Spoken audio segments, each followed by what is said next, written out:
You've been carrying weight that was never yours to hold. Thoughts that loop in your mind late at night, regret, shame, guilt. That voice that whispers, "You're not enough. You're behind. Why can't you just be happy?"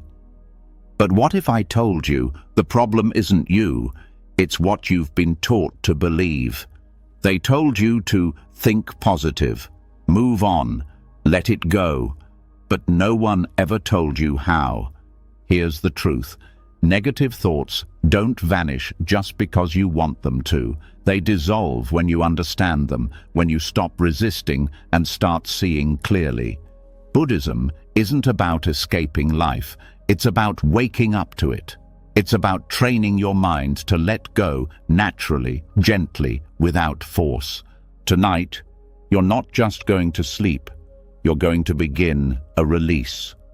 A release of heaviness, of noise, of fear that's been living inside you for too long. Through ancient teachings, through sacred silence, through the rhythm of your breath, you'll feel something shift, a softening, a loosening, a quiet kind of peace that doesn't need permission to exist. This is not just another audio to fall asleep to. This is a journey back to stillness, back to clarity, back to a mind that no longer clings to pain. A mind that no longer believes every storm is permanent. Remember, Buddhism doesn't promise a life without pain. It shows you how to stop suffering over it. It teaches you that thoughts are not facts, that emotions are just passing clouds, and that you are not broken. You are just waking up. So tonight, let go of the stories, of the shame, of the noise that tells you you're not enough. Let go, and let the silence teach you what peace really feels like. Are you ready? Let's begin. You've made it here, and something in you knows it's time. Time to finally stop carrying what doesn't belong to you, the pain you never asked for, the stories that were never yours, the heaviness that lingers even when everything outside seems fine. Maybe you've tried to bury it. Maybe you've tried to fight it, but it keeps returning. A familiar tension in your chest, a sudden wave of sadness for no clear reason, a restless energy that won't let you fully rest, and you're tired of pretending, of performing, of holding it all in. There's a reason these patterns keep showing up. It's deeper than memory, older than thought. What you're feeling may not have started in this life alone. And tonight, we go deeper into the karmic roots of your emotional pain, not as a theory, not as philosophy, but as truth felt in the body, in your breath, in the silence beneath the noise. Karma is often misunderstood. People think it's about punishment or reward, but in Buddhism, karma is simply cause and effect. Seeds planted by your actions, words, and thoughts, some from this lifetime, some from countless lifetimes before. Emotional baggage, the kind that feels impossible to shake, is often the result of karmic imprints left unresolved. They don't just disappear with time, they repeat over and over until they are met with awareness, until they are seen, purified, and released. These imprints can show up as recurring emotional pain, grief that has no origin, shame that feels unearned, a fear that lives in your bones. It's not random. It's not weakness. These are karmic echoes asking to be heard. When you avoid them, they return. When you suppress them, they grow louder. But when you meet them with wisdom, something changes. They begin to loosen. Purification in Buddhism is not about becoming perfect. It's about becoming light. It's about releasing the emotional density that keeps your spirit heavy and stuck. And the practices that help us purify are not abstract or mysterious. They are precise, gentle, transformative. One of the most powerful tools is the Vajrasattva mantra. Vajrasattva is the embodiment of purity in Tibetan Buddhism. This mantra, when recited with sincerity, acts like a cleansing river, flushing out deeply embedded karmic stains. But the mantra is only one part. It's not magic. It works because it is supported by intention, awareness, and truthfulness. Without those, it's just sound. Confession in Buddhism is not about guilt. It's not about shame. It's about telling the truth to yourself and to the universe, admitting where you've caused harm, acknowledging where you've ignored your own inner voice, where you've turned away instead of facing what was hard. The act of confession is an act of release, because as long as we hold our mistakes in silence, they grow into secrets that rot us from the inside. But confession alone isn't complete. The next piece is restraint, a commitment not to repeat the harmful action, not because you fear punishment, but because you choose freedom. Restraint is not repression. It's remembering your true nature and refusing to feed what pulls you away from it. It's choosing peace over impulse, choosing clarity over chaos. When you practice these three, mantra, confession, and restraint, you're not just healing the past. You're rewriting the future. You're closing loops that have followed you across lifetimes. You're making space for joy that doesn't come with guilt, for love that doesn't come with fear. Some karmic imprints are passed down, not just through lifetimes, but through families, through voices you inherited before you could speak, through pain absorbed in the womb, through patterns repeated so often they became identity. But identity is not fixed. Karma is not fate. What has been done can be undone. What was inherited can be transformed. Even in silence, karma lives. It's in the things you never said, the forgiveness you never gave, the emotion you swallowed to keep the peace, the moment you betrayed yourself to be accepted. All of it leaves a mark, but none of it is permanent. That's the beauty of karma. It's not a sentence, it's a system. And systems can be changed, not by force, but by awareness, by returning again and again to the present moment, because this moment is where karma shifts. Right now is where new seeds are planted. Every time you choose to respond instead of react, you're changing your karma. Every time you pause before speaking and feel your breath instead of your anger, you're healing the past. Every time you choose to be kind when it would be easier to be cruel, you're breaking the chain. These moments are not small, they're everything. Purification is not about removing all your flaws. It's about no longer being defined by them. It's about looking at your deepest pain and no longer turning away, seeing the roots of your anger and not hiding them under false peace. Meeting your sorrow not with pity, but with compassion. This is how karma is released, not in dramatic moments, but in small acts of truth. You may find that as you begin to purify, emotions come up more strongly. Old memories resurface, patterns you thought were gone return. This is not regression, it's revelation. It means you're strong enough now to see what you once had to hide. Let it come, let it rise, and let it pass through. You are not here to be punished by your past. You are here to meet it with wisdom. In Buddhist teachings, they say karma ripens like fruit. It may ripen slowly over years or lifetimes, or suddenly in a single experience that shatters everything.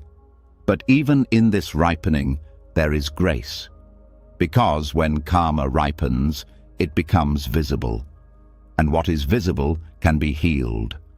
Sometimes the heaviest karma is hidden not in what you did, but in how you saw yourself, in the shame you carried for years, in the belief that you weren't worthy of love or peace.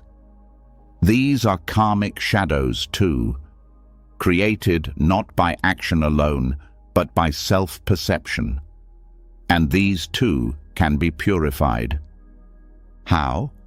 By seeing clearly that you are not your mistakes, that the worst thing you've done is not the whole of who you are, that beneath the layers of story, of hurt, of fear, there is stillness, a purity untouched by experience, a part of you that has never been harmed and never will be.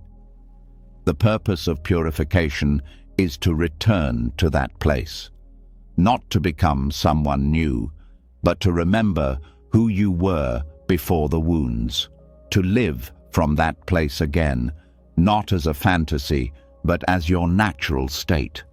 This path is not fast, it's not linear.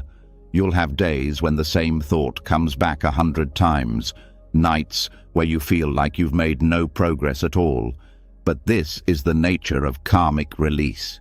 It unfolds in spirals, not straight lines. What matters is not how fast you go, but how gently you return when you drift, how honestly you show up when it hurts. The Vajrasattva mantra is one tool, but so is silence. So is sitting with your breath when it trembles. So is choosing not to act on every feeling. So is listening to your body, to your heart, to the moment. Each of these is a form of purification. Each is a door back to yourself. You might wonder, how do I know if I've really released karma? The truth is, you may not feel a lightning bolt or a sudden shift. You'll just start to notice the heaviness lifting. You'll wake up one morning and realize that the memory that once triggered you no longer does. You'll speak to someone who once hurt you and feel nothing but peace, not indifference, peace. That's how you'll know. And even if the pain returns, you'll meet it differently. Not with resistance, not with blame, but with curiosity. You'll see it as another layer rising to be seen. And that too is a sign of purification, because when pain no longer scares you, it no longer controls you. Everything you feel has a cause, but not every cause needs to continue. You are not bound by your history. You are not fated to repeat your suffering. You are capable of change, not just mentally, not just emotionally, but karmically. You can leave behind what no longer serves you, not by force, but by freedom. And freedom comes from understanding, from compassion, from letting go. There will be moments when you want to stop, when the weight feels like too much, when you question if any of this is working. Those are the most important moments to stay, because those are the moments the old patterns try to survive. They rise louder right before they break. Keep going. You are closer than you think. Karmic purification is not about escaping life. It's about being able to live it fully, to laugh without guilt, to cry without shame, to love without fear, to rest without the constant pull of unfinished emotional business. Tonight, your mind is quieting. The old stories are softening. The energy of pain is being seen, honored, and released. Not because you forced it, but because you listened. You are not broken. You are healing karmically. And that healing, slow, sacred, real, is the most powerful thing you can do. Not just for you, but for every life your life touches. And now that the karmic weight has started to lift, something inside you is shifting. The pressure is quieter, the grip of old patterns less tight. There's a little more space in your breath, in your chest, in your thoughts. But even as you soften into this relief, a deeper question rises. What am I without all this pain? Without the fear, the shame, the guilt I've carried for so long, what's left of me? This is where many people get stuck. When we release the story, we fear we'll disappear with it. The negative identities we wear, I'm broken, I'm not good enough, I always mess things up, feel familiar. They give us something to hold. But that something has also been hurting us. And now it's time to meet what lies beneath. At the heart of Buddhist wisdom is a simple, powerful truth. Everything you think you are is not what you really are. This is not meant to confuse or discourage. It's meant to free. Because the version of you that feels defined by shame, shaped by regret, paralyzed by fear, that version is a misunderstanding. You are not your thoughts. You are not your emotions. And you are certainly not the painful stories you've repeated in your mind. In Buddhism, this truth is expressed through the teaching of shunyata, emptiness. Not emptiness as in nothingness, not a void, but emptiness in the sense that things, including your identity, do not exist independently, permanently, or in the way you believe they do. Everything arises in relationship. Everything is conditioned. Nothing is fixed. You might feel sadness and say, I am sad. But that's not quite true. Sadness arises. It stays for a time. Then it fades. It is an experience, not a definition. The more closely you observe your emotions, the more you see this. They appear, they change, and they disappear. They are not you. They are happening to you, yes, but they are not your core. And when you stop clinging to emotions as personal or permanent, something amazing happens. They lose their power to control you. Shame may still arise, but it doesn't take over. Guilt may knock at the door, but it doesn't move in. You begin to see these experiences like clouds in the sky, passing shapes, not the sky itself. This is what freedom looks like. The concept of I is something we build. From childhood, we collect ideas. I'm good, I'm bad, I'm a failure, I'm a success. Every label sticks. Every wound adds a layer. Over time, we forget that these are labels at all. We believe them to be the truth. But what Buddhism reveals is that there is no solid I behind those labels, no fixed identity holding it all together. It's a bundle of memories, emotions, thoughts, and reactions, and all of them are always changing. This doesn't mean you don't exist. It means you don't exist in the way you've assumed. The feeling of I is strong. It feels real. But when you look closely, it's hard to find. Where is it? In your thoughts. Those change every moment. In your body. That's changed since the day you were born. In your name? That was given to you. What you find, when you really search, is that you are not a thing. You are a process. This realization doesn't make you vanish. It makes your suffering vanish. Because most suffering is rooted in clinging to a fixed identity.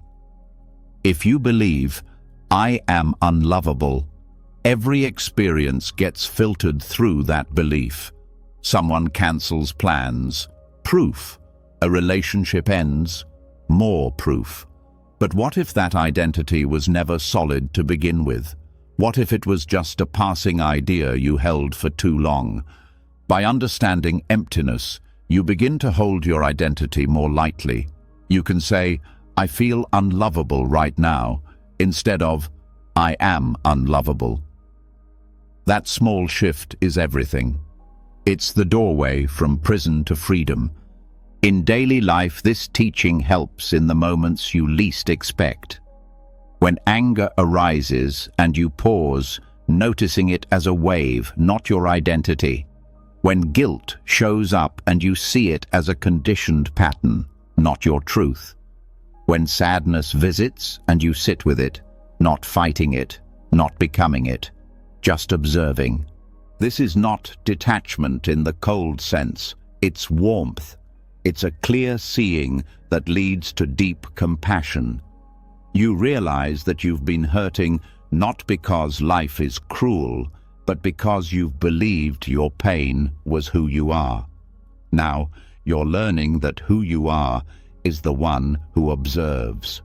The awareness beneath the emotion. The space in which all things come and go. There's a saying in Buddhist texts, "Form is emptiness, and emptiness is form." This means that even the most solid-looking things, your body, your thoughts, your emotions, are made of parts, conditions, causes. When the conditions change, the form changes. When the causes stop, the emotion fades. Nothing stands alone. Nothing stays forever. Even your guilt has conditions. Maybe it was born from something you did or something you didn't do. But now it's being fed by memory, by fear, by a belief that you are your past. Cut off the fuel and the guilt fades. Not by denial, but by understanding. Shame is similar. It tells you, you are wrong. Not just, you did something wrong, but you are wrong. That's a heavy burden. But when you bring emptiness into that feeling, you see the shame for what it is. A thought, a reaction, a distortion, not the truth. And once you see that clearly, it begins to lose its grip. Resentment works the same way. It sticks when you believe, they hurt me, and that hurt is now part of me. But through emptiness, you begin to see, the hurt is not your identity. The past is not a prison. You may still remember the pain, but you don't build a home inside it. You see the story, but you don't become it. Some people fear that seeing everything as empty will make life meaningless. But the opposite is true. It makes life sacred, precious. Because when you see that everything is changing, you start paying attention. You stop holding grudges. You stop clinging. You love more honestly. You forgive more quickly. You see that nothing, not even your worst moment, defines you. In practice, how do you begin to understand emptiness? Start with curiosity. Instead of believing every thought, question it. Is this true? Is this feeling permanent? Where is this me that's so certain it's not enough? Don't rush to answer. Just look. Look gently. Look honestly. Meditation is the training ground. You sit, thoughts come, feelings rise, and you just watch. Over time, the mind stops clinging so hard. The identity starts softening. And a quiet wisdom appears. The kind that doesn't need to shout or prove. The kind that sees through illusion. This doesn't mean you become passive. It means you act from clarity, not reactivity. You set boundaries not because you're angry, but because you see the pattern and choose peace. You make choices not from fear, but from alignment with truth. This is the power of emptiness. It doesn't erase you, it refines you. And as you deepen this understanding, life begins to feel less heavy. You carry your history more lightly. You hold your emotions more kindly. You stop chasing happiness and start embodying peace, because peace isn't something you create. It's what remains when false identities fall away. The ego will resist this.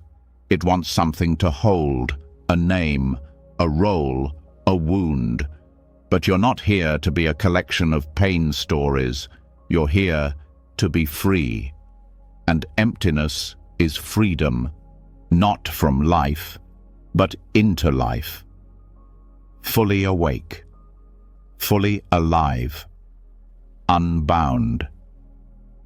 The teachings of emptiness are not for monks alone. They are for you, right here, lying down, heart open, mind softening. Let the old names fall away. Let the noise lose its meaning. You don't need to fix yourself. You only need to see clearly. You are not your thoughts. You are not your shame. You are not your history. You are the awareness that sees all things rise and fall and does not cling. Rest there now. The world may spin. Thoughts may come and go. But you are steady, quiet, free. Let the silence show you what's left when you stop believing the voice that says, "You are not enough." That voice was never you, and now it's time to let it go. So now you've started to see through the layers, the false stories, the identities that were never real. The emotions that once felt permanent are now seen as waves, rising and falling in the vast space of awareness. And with this space comes a question that many avoid. What about the parts of myself I've rejected? The ones I pretend don't exist?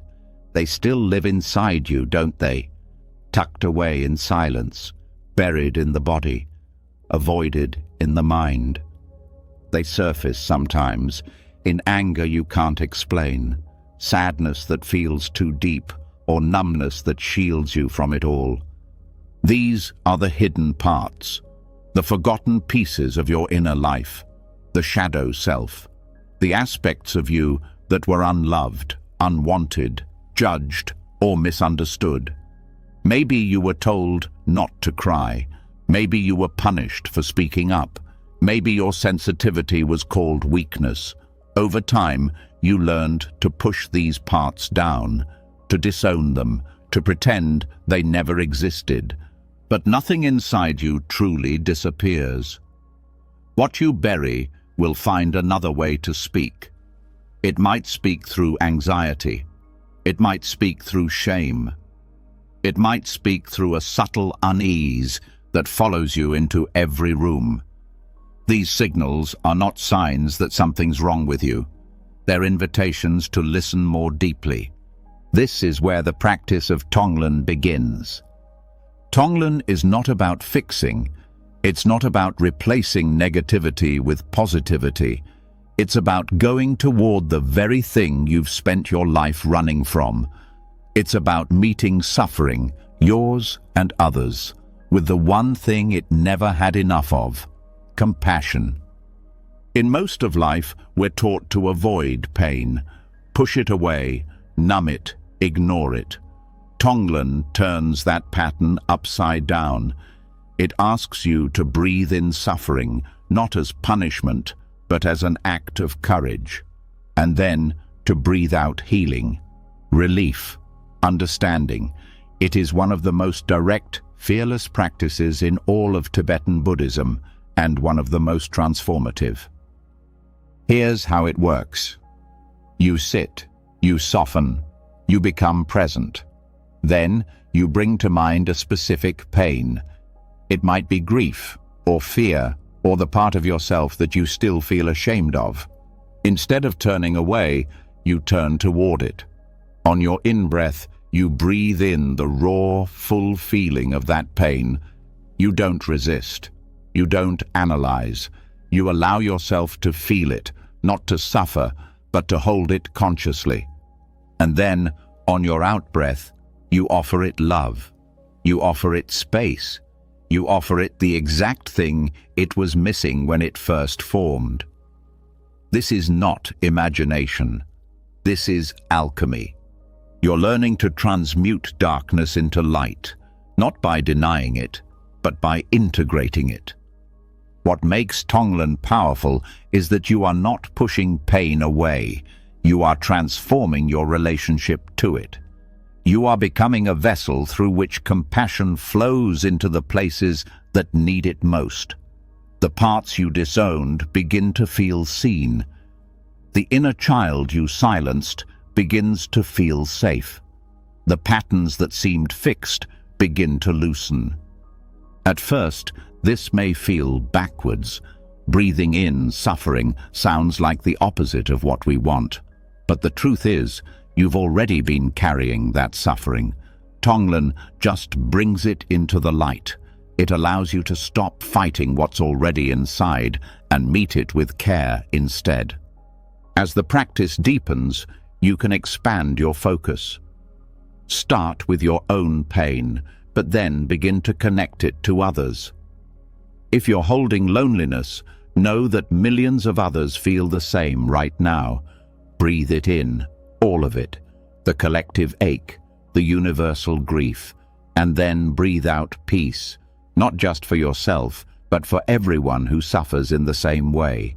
You begin to feel connected, not just to your own healing, but to the healing of the world. Tonglen dissolves the illusion of separation. It shows you that your suffering is not private, not isolated, not something to hide. It is shared. It is human. And when you breathe through it, not around it, you begin to feel a strength that's rooted in softness, not control. A strength that can hold anything, even your darkest emotions, without breaking. This practice is also a mirror. It reflects how you treat your inner life. When you flinch from discomfort, Tonglen shows you how to stay. When you judge yourself, Tonglen teaches you to forgive. When you feel helpless, Tonglen reminds you that compassion is always within reach. One of the most healing aspects of Tonglen is that it allows you to hold space for contradictions. You can feel sadness and still offer kindness. You can feel rage and still breathe love. You can be afraid and still remain open. This is not bypassing emotion. It's embracing it with such honesty that it begins to shift on its own. As you practice more, you may notice that certain memories rise, moments when you felt rejected, abandoned, humiliated. These are not distractions. They are doors. Breathe them in. Let yourself touch that old pain without collapsing into it. On the out-breath, offer your past self what no one else could at that time: comfort, warmth, presence. This is how the shadow softens, not by being exiled, but by being welcomed. Tonglen also reveals the layers of your resistance. You may notice a voice inside that says, "I don't want to feel this. I can't handle this. This is too much." That voice is part of the shadow too. It's not the enemy. It's a defense, a pattern that developed to protect you. But now you're capable of holding more. You can breathe with fear instead of obeying it. You can sit with sorrow without sinking. And over time, something beautiful begins to happen. The parts of you that once felt shameful start to become sacred. Not because they're ideal, but because they've been met, tended to, heard. In this space of deep compassion, nothing needs to be fixed. Everything needs to be loved. Tonglen also sharpens your sensitivity. You start to notice subtle forms of pain in others, the quiet suffering behind a friend's smile, the tension in a stranger's body. Instead of turning away, your heart opens. You breathe it in, not to carry their burden, but to meet it with care. You begin to realize that compassion isn't just a feeling, it's a practice, a choice, a skill you can develop every day. It also dissolves judgment. When you breathe in the anger of someone else, you begin to see that beneath it is hurt. When you take in someone's defensiveness, you sense their fear. This doesn't mean you excuse harmful behavior, but it does mean you stop hardening your heart. You stay open without becoming weak. Tonglen also rewires your nervous system. It teaches you how to remain grounded in the face of emotional intensity. Instead of reacting, you respond. Instead of bracing, you breathe. And this changes how you relate to your own thoughts, to your memories, to your past. The most profound healing often happens in silence, in the quiet moment when you stop fighting what's inside and simply sit with it. Breathe it in, let it exist, and breathe out the love you once withheld. This is not fantasy. This is how you become whole. You don't need to understand every emotion to heal it. You just need to stop turning away. Tonglen is that act of turning toward. It says, I see you, I feel you, and I will not abandon you, again and again, breath by breath. Through this practice, the shadow becomes less frightening, because you no longer fear your own darkness. You meet it like an old friend who's been waiting. And in that meeting, something transforms, not just inside you, but around you. The world feels softer, people feel closer, and the pain that once defined you begins to feel like one part of a much larger story. A story that's still unfolding. Tonglen gives you back your power, not through control, but through compassion. And that power doesn't shout, it doesn't force, it simply remains steady, kind, willing to feel. Keep breathing. The parts of you that were once exiled are listening now, and they are ready to come home. You've already taken powerful steps. You've met your shadow with compassion. You've stopped running from the parts of yourself that once felt too heavy to hold.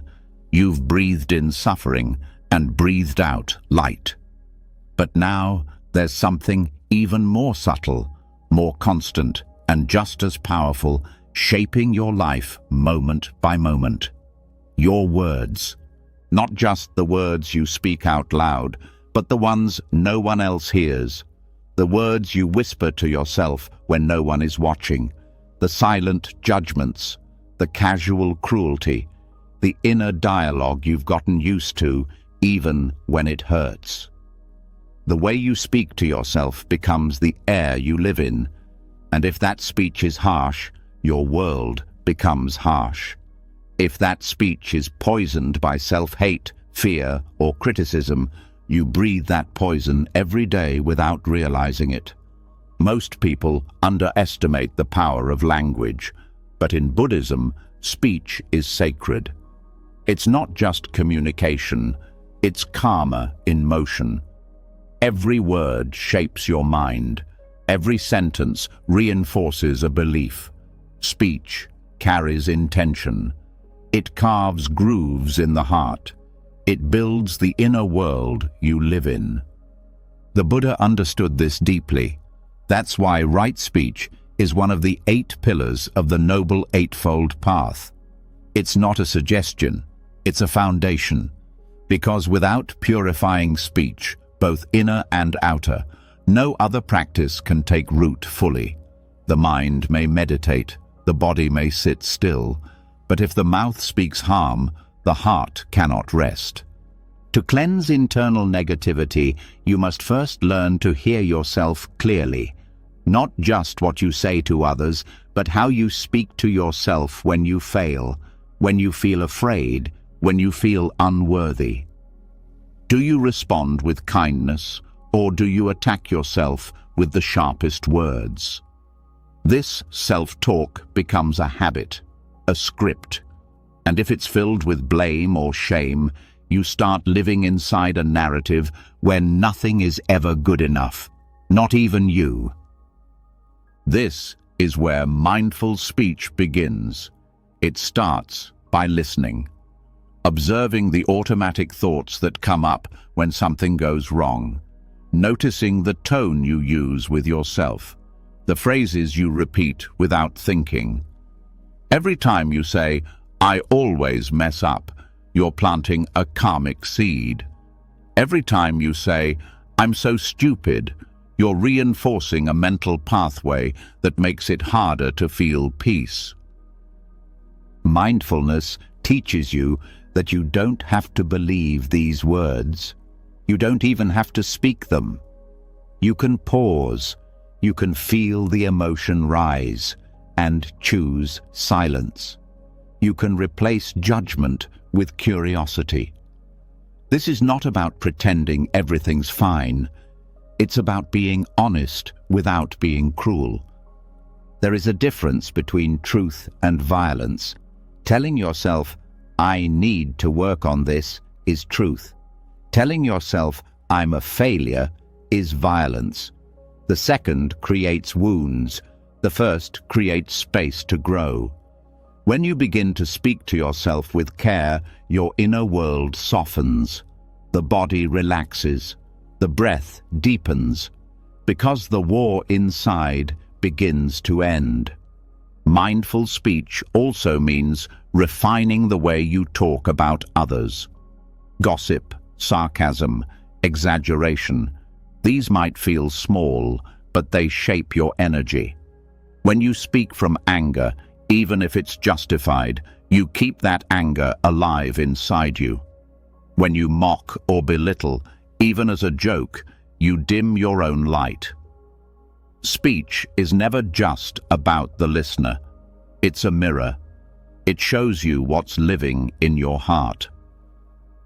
Right speech is defined in Buddhist texts as avoiding lies, divisive speech, harsh speech, and idle chatter. But these aren't rigid rules. They're guidelines for liberation. Because each kind of harmful speech creates specific forms of suffering. Lies create confusion, not just for others, but for yourself. The more you lie, even small lies, the more fragmented your inner life becomes. You start to forget who you really are beneath the mask. Divisive speech breaks connection. When you speak in a way that pits people against each other, you weaken the fabric of trust. Even if you feel right in the moment, what you're building is separation, and that always leads back to loneliness. Harsh speech is the most obvious kind. The kind that cuts. The kind that leaves invisible bruises. Even if you think someone deserves it, harsh speech is a reflection of your own unrest. It pours gasoline on the fire. It never brings peace. Idle chatter seems harmless, but it drains your energy. It keeps the mind restless, fills the space where silence might have taught you something deeper. Every time we speak without awareness, we scatter our attention. We move further from the present. By practicing mindful speech, you begin to reverse these patterns. You speak more slowly. You choose words that build instead of break. You say less, but what you say has more weight, more care. And the inner speech, the one that runs constantly in the background, starts to follow the same path. Slowly, gently, but certainly. You start to hear yourself say, "It's okay," when you make a mistake. "I'm learning," instead of "I'm failing." You catch the old patterns and soften them. You replace attack with understanding. And in doing this, your mind becomes a kinder place to live. This change doesn't happen overnight. Years of self-criticism can't be erased with one moment of mindfulness. But every time you pause before speaking, you shift direction. Every time you choose a different word, you lay a new foundation. One of the most helpful ways to cultivate this awareness is through the practice of noble silence. Spend time each day not speaking, not to others and not to yourself. Let the mind settle. Let the habitual inner voice grow quiet. In that stillness, something else appears. Presence, clarity, a deeper knowing that doesn't rely on words. When you return to speech after silence, you do so with more care. You feel the weight of each word. You stop wasting them. Another powerful technique is journaling. Writing down your thoughts, especially the ones you don't say out loud, helps you see the patterns more clearly. You might discover phrases you use repeatedly, especially when you're upset. When you see them on paper, you can question them. You can rewrite the story. Compassionate speech also includes knowing when not to speak. Not every situation needs your opinion. Not every silence needs to be filled. Speaking from ego, trying to prove, impress, control, keeps you trapped in identity. Speaking from awareness is different. It's slower, it's cleaner, it has less noise. This also changes your relationships. When you speak with kindness, people feel safer around you. When you listen deeply, people feel seen. And when you no longer speak harm to yourself, you stop expecting others to hurt you. You teach the world how to treat you by how you treat yourself. This is not about being perfect. It's about being honest without being hurtful, about being clear without being cold. It's about using your voice to heal, not to harm. That includes the voice inside your own head. The karmic effect of speech is subtle but profound. Every word either strengthens your suffering or dissolves it. There is no neutral. When you gossip, you feel more disconnected. When you lie, you feel more anxious. When you speak with anger, you carry that anger with you. But when you speak truthfully, kindly, clearly, you plant seeds of peace that bloom far beyond that moment. You might not see the effect right away, but over time, your whole life begins to shift. Your mind grows quieter, your body feels safer, your relationships become more real. Because when your words reflect clarity, your world reflects harmony. Speech is not just expression, it's creation. And now that you know this, you can no longer speak carelessly. You are creating your reality with every sentence. Speak as if the world is listening, because it is. Let your speech cleanse you. Let it lift you. Let it become a bridge between your heart and the world. No more violence, no more shame. Just truth. Spoken gently, lived fully.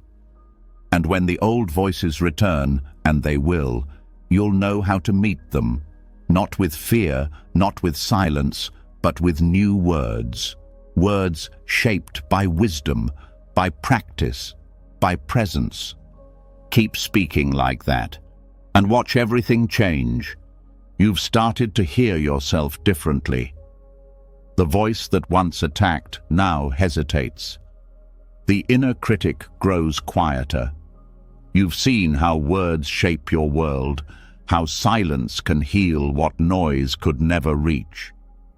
But beneath the surface of speech, beneath even your thoughts, there is something more foundational waiting to be understood. It's what sits at the core of your heaviest emotions, what quietly fuels your restlessness even when things appear calm. It's suffering, not just the pain of what happens, but the pain of how we hold it. Most people spend their lives trying to avoid suffering. They run from it, deny it, distract themselves. But in Buddhism, suffering is not something to flee. It's not a flaw, it's a gateway. The first noble truth doesn't ask you to like suffering, it asks you to recognize it, because until you do, it controls your life from the shadows. The word dukkha is often translated as suffering, but it means more than that. It refers to the unease that runs through life itself, the feeling that something is off, incomplete, unsatisfying. Even in good moments, there's a subtle tension, a sense that it won't last, that something is missing. This discomfort isn't proof that life is broken. It's a sign that clinging is happening, wanting things to stay the same, wanting pain to disappear, wanting control in a world that moves on its own terms. But here's the turning point. Suffering can be transformed. It can be used, not to harden you, but to open you, not to define you, but to wake you up. This is the alchemy of suffering, the process by which pain becomes wisdom, where your deepest wounds stop being sources of shame and start becoming paths to awakening. This transformation begins the moment you stop asking, "Why is this happening to me?" and start asking, "What can this teach me?" That shift in question turns the whole experience inside out. Pain doesn't shrink from this question, it reveals itself. It starts to show you the root, the habit, the grasping that led to the wound. This isn't about blaming yourself. It's about reclaiming the power to see clearly. Wisdom doesn't come from avoiding difficulty. It comes from meeting it with attention, with honesty. Every time you sit with pain without numbing it, you learn something about your patterns, your attachments, your expectations. This is not theory. It's real-time self-awareness, the kind that changes your wiring. Trauma, too, becomes part of this path. Not by pretending it didn't happen, not by minimizing its weight, but by choosing to relate to it differently. When trauma is met with compassion and insight, it becomes less like a trap and more like a map. It shows you where the work is, where the healing wants to happen, and if you stay with it, not by reliving it, but by witnessing it with new eyes, it begins to shift, slowly, gently, deeply. Suffering breaks the illusion of control. It shows you what's real. When everything falls apart, masks drop. What's left is what can't be taken away. Your capacity to feel, to learn, to love, even when it hurts. That's where Bodhi begins, not in comfort, but in clarity. Bodhi, meaning awakening, doesn't rise in spite of pain. It rises because of it. This is why the Buddha didn't teach the removal of suffering as the first step. He taught the understanding of it. Because when you truly see your pain, not just the surface symptoms, but the core, you begin to see through it. You stop being consumed by it. You recognize that suffering isn't a punishment. It's a process. A process that reveals what matters, that strips away distraction, that brings you back to the breath, the moment, the raw, unfiltered experience of being alive. And from that contact with truth, wisdom arises. The kind of wisdom that's not intellectual, but cellular. It lives in your posture, in your gaze, in the stillness of your presence. Turning suffering into wisdom requires two things: awareness and compassion. Awareness to see clearly, compassion to stay present. Without awareness, pain becomes identity. Without compassion, awareness becomes cold. Together, they create the space where healing happens. This is also where the ego begins to dissolve, because the ego thrives on control, on certainty, on superiority. Suffering humbles all of that. It breaks the idea that you are separate, that you are untouchable, and that breaking is not the end, it's the opening. The broken places are where light enters, where you stop pretending, where you stop reaching for perfection and start becoming real. And when you become real, others feel safe to do the same. Your healing helps theirs, not by fixing them, but by showing them that it's possible. This transformation doesn't erase pain, it reframes it.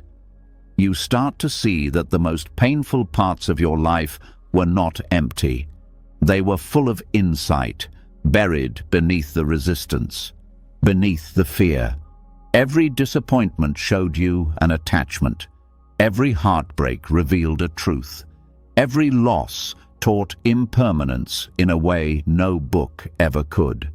Some lessons can only be learned through suffering, not because suffering is noble, but because it removes the distractions that keep you asleep. It wakes you up to the fragility of life, to the urgency of presence. And once you see that clearly, your priorities change. What once seemed important now feels empty. What you used to ignore now feels sacred. You stop wasting time. You speak more directly. You feel more deeply. You hold grief and gratitude in the same breath. Because you've seen how fast things fall apart, how quickly life can shift. This isn't fear, it's awareness. And with awareness comes tenderness, for yourself, for others, for every being moving through their own invisible storm. This is where compassion becomes instinctive. When you've suffered, you recognize it in others, not with pity, but with understanding. You don't need to explain it. You just show up differently. You become a safe space, not because you've solved everything, but because you've learned how to stay present with what hurts. This is the gift of suffering transformed. Not comfort, not closure, but openness. A heart that no longer needs to protect itself with armor. A mind that no longer runs from what's uncomfortable. A spirit that meets life as it is, not as it was supposed to be. You stop seeing yourself as broken. You start seeing yourself as whole, precisely because of what you've lived through. The cracks didn't destroy you. They shaped you. They made you honest, humble, awake. In this way, your suffering becomes sacred, not in a romantic way, but in a grounded, embodied way. It becomes part of your story, but no longer the whole story. It becomes part of your wisdom, but no longer your identity, and that wisdom radiates. It touches others without trying. Because when you've turned pain into understanding, your very presence teaches. You become someone who doesn't flinch at emotion, who can sit with grief without needing to fix it, who can hold space for uncertainty without needing a quick answer. This kind of transformation isn't dramatic. It's subtle, slow.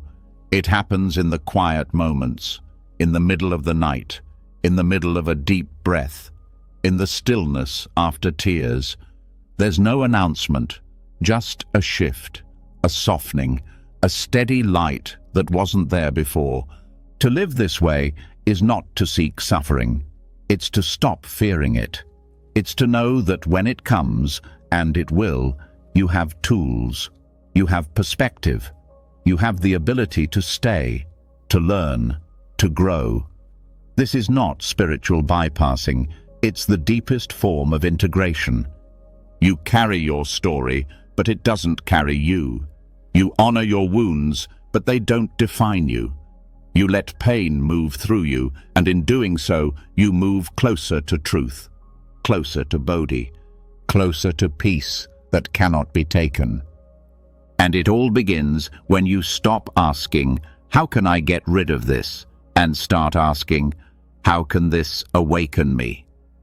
The path of transformation is not easy, but it is real, and the wisdom it brings is not fragile, it's unshakable. You are already walking this path, word by word, breath by breath.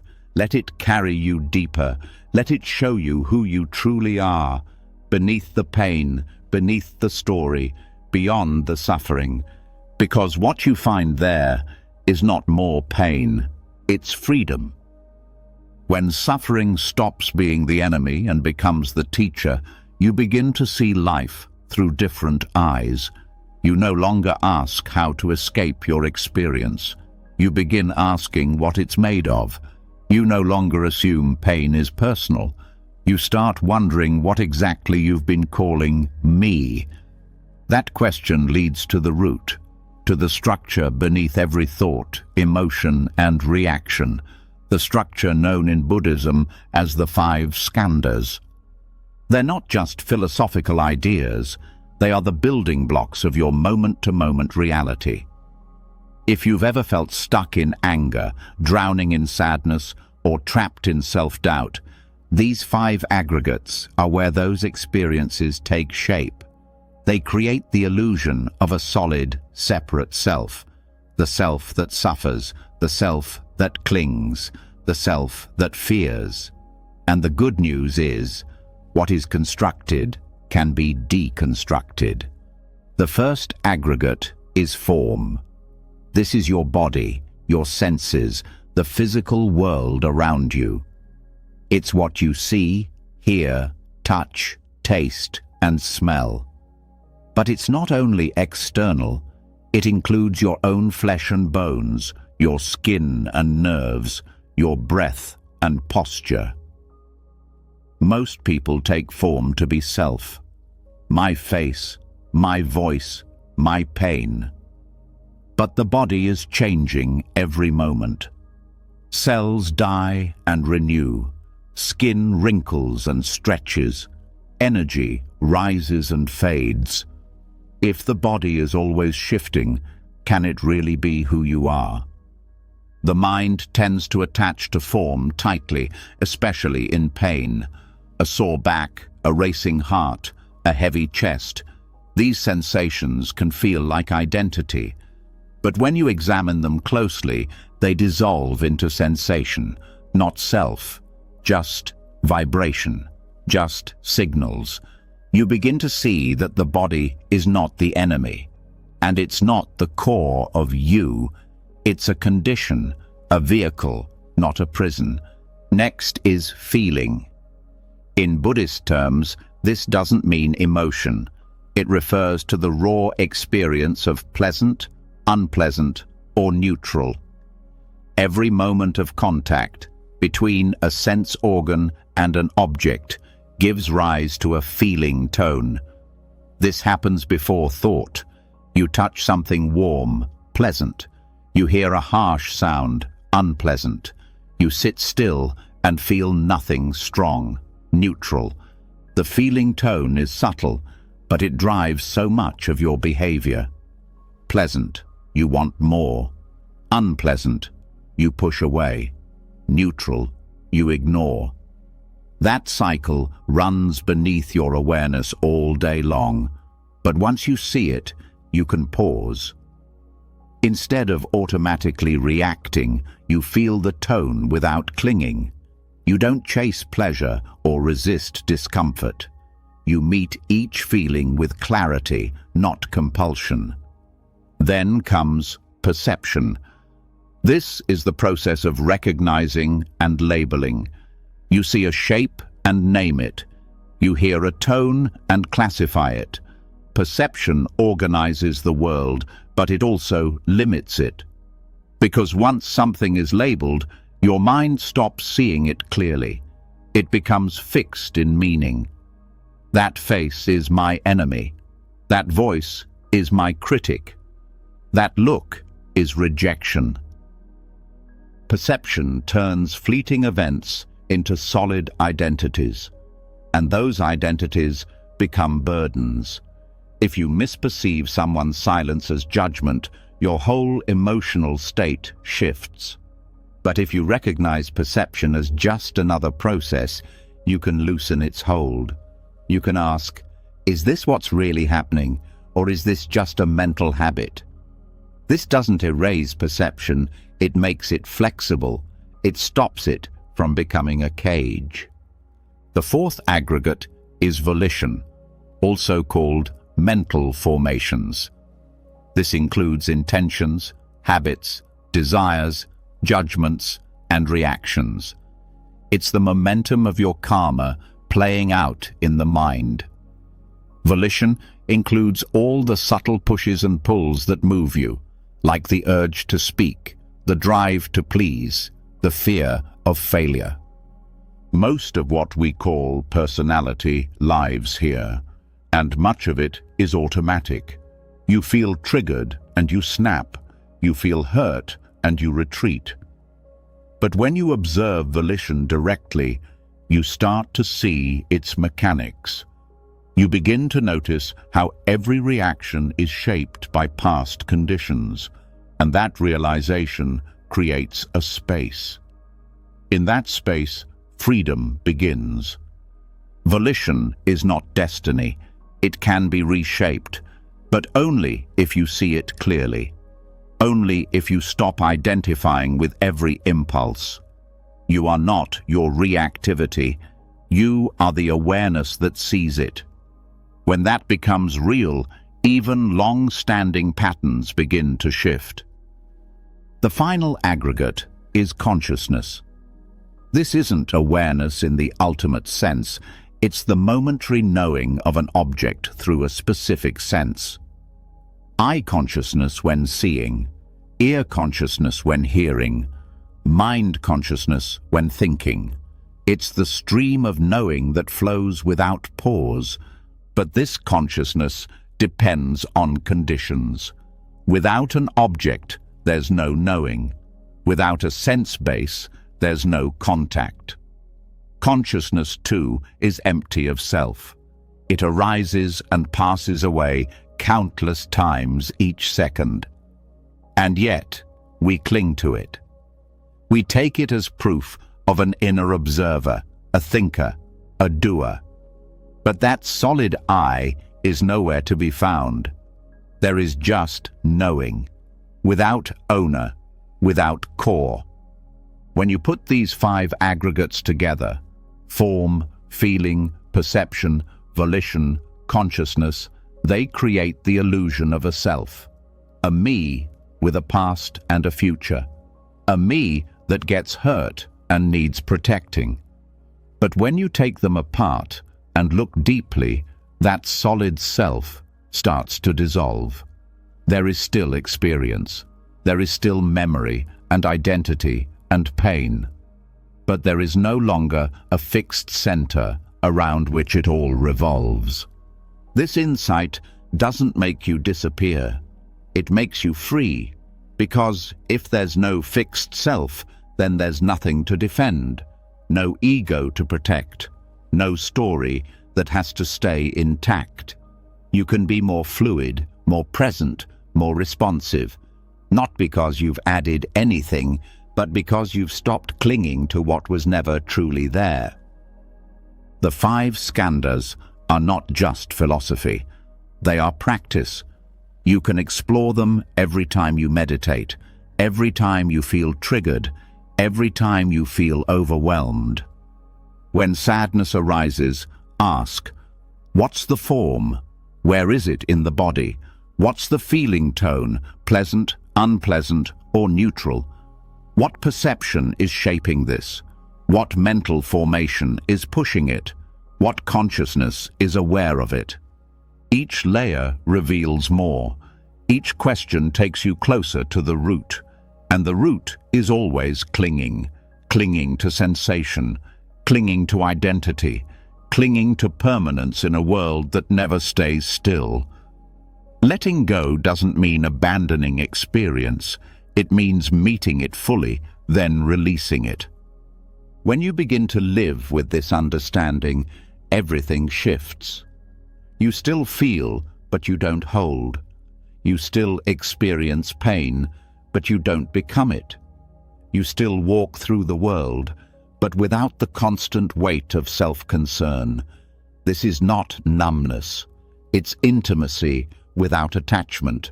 It's clarity without tension. Even conflict changes. Someone criticizes you, and you notice the reaction rising. You feel the body tighten, the unpleasant tone, the old perceptions, the mental formations. You see the whole process, and in that seeing, the ego softens. The need to defend or attack dissolves. You respond from presence, not pattern. This is how suffering ends, not by escaping it, but by seeing through it. The 5 skandhas don't remove pain. They show you that pain is not personal, that it arises from conditions, that it passes when the conditions change. This insight isn't cold, it's liberating. It allows you to love without fear, to feel without drowning, to live without needing everything to go your way. The ego wants to be special, right, protected, and every time life contradicts that, it suffers. But when the ego is seen as a bundle of changing aggregates, it no longer has to be taken so seriously. You stop feeding it with every thought. You stop defending it with every word. And slowly, the space it once occupied is filled with peace. This is not detachment from life. It's full engagement without the burden of me. It's feeling every emotion, touching every moment, but not adding the extra layer of clinging. It's doing what needs to be done with clarity, not for ego gain. That clarity is rare, but it is possible. And it begins with awareness of what you are made of, not as a soul, not as a fixed self, but as a flow. In that flow, everything becomes lighter. The past loses its grip. The future becomes less frightening. The present opens like a door. You begin to trust your experience, not because it's always pleasant, but because you know how to meet it. Without running, without resisting, without turning it into a story. The 5 skandhas don't eliminate the human condition, but they dissolve the illusion that suffering is personal, permanent, or necessary. They show you that the self you've been defending is a collection of processes. And those processes, when seen clearly, lose their power to bind you. Keep looking. Keep asking, what is this made of? What is really happening? Every answer brings you closer to freedom. Every layer you peel back reveals more truth. Not in theory, in felt experience. And in that truth, the need to fight life disappears. Because you finally see there is nothing to protect, nothing to prove, just this unfolding moment, empty of self, full of peace. When you stop clinging to the idea of a solid self, something shifts. The mind softens. The patterns that once felt so permanent begin to lose their weight. You no longer need to defend what isn't truly there. You start to watch your experience with more clarity, more honesty. But there's a part of your mind that still works beneath the surface, shaping your reactions before you're even aware of them. This part doesn't respond to reasoning. It doesn't speak in full sentences. It shows itself through symbols, sensations, shadows, and it speaks most clearly in dreams. The subconscious mind is not silent. It's always working, carrying memories, storing reactions, and replaying stories that the conscious mind has forgotten. This is where some of your deepest habits live. This is why certain fears seem to come out of nowhere, why some emotions feel so automatic. Because long before you can think about them, they've already taken shape in your sleep. You spend 1/3 of your life in this hidden world, and yet most people never explore it. But in Buddhist dream yoga, this forgotten realm becomes a sacred space for awakening. Dream yoga is not about controlling your dreams. It's about using the dream state to understand your mind more deeply, to see how it creates fear, to see how it clings to identity, to see how it weaves illusion. In the waking world, you can observe thoughts and emotions as they arise, but in dreams, those same thoughts become your entire world. You become the fear. You become the desire. You run from danger or chase illusions without knowing it's all a projection. Learning to wake up inside the dream shows you just how much your mind shapes your experience. In Buddhist tradition, dreams are not meaningless. They are reflections of your mental and karmic patterns. When something is unresolved, when guilt, anger, grief, or fear have not been fully processed, they often show up at night. But most people forget their dreams or dismiss them. Dream yoga reverses that habit. It turns the dream state into a place of learning, healing, and release. Lucid dreaming is the foundation. This is the skill of recognizing that you are dreaming while the dream is still happening. It begins with awareness. Small habits during the day help build this awareness. Asking yourself regularly, "Am I dreaming?" Observing your surroundings with attention, noticing details. These habits carry over into sleep. One night, you ask the same question, and something clicks. You realize the laws of the world around you are different, and you become aware, not just in the body, but in the dream mind. But awareness alone is not the goal. In Buddhist dream yoga, lucidity is only the beginning. The deeper work happens when you bring the same mindfulness, the same non-clinging, into the dream itself. Instead of trying to control the dream, you observe it. You explore it. You allow whatever arises to teach you something. If fear shows up, you don't run. You meet it. If a past event replays, you stay present.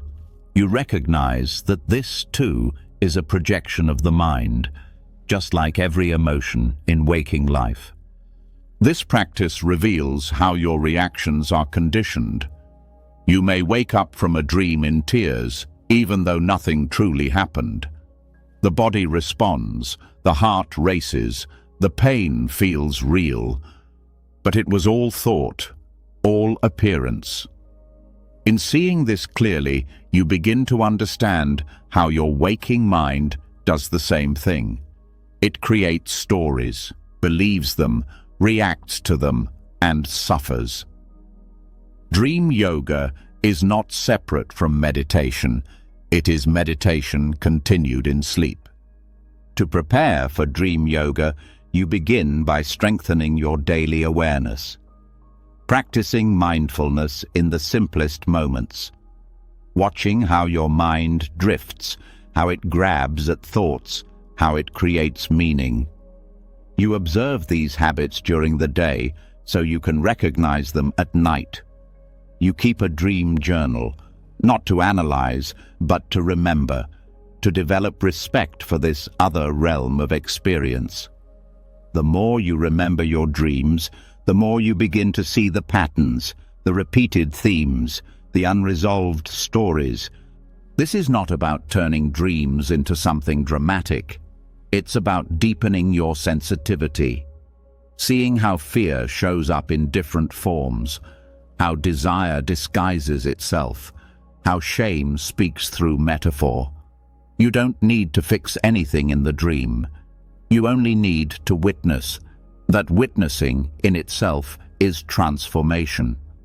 As you build this practice, you may notice that certain dreams feel more vivid, more charged.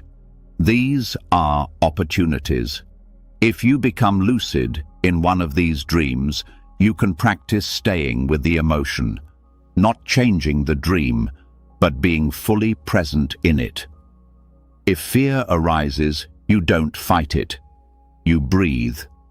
You remember that this is a teaching moment, not just symbolic, but directly connected to how you relate to fear in waking life. Dream yoga also works with visualization before sleep. Recalling the day, releasing regret, forgiving yourself, setting the intention to stay aware. This gentle preparation helps soften the mind and open it to more clarity during sleep. Over time, you begin to fall asleep with mindfulness, not clinging to thought, but resting in awareness. This is the threshold between waking and dreaming. And when awareness carries through, you begin to wake up inside the mind's deepest spaces. This awareness doesn't make you cold, it makes you free. Because when you've trained yourself to recognize illusion in dreams, you start to see illusion in daily life.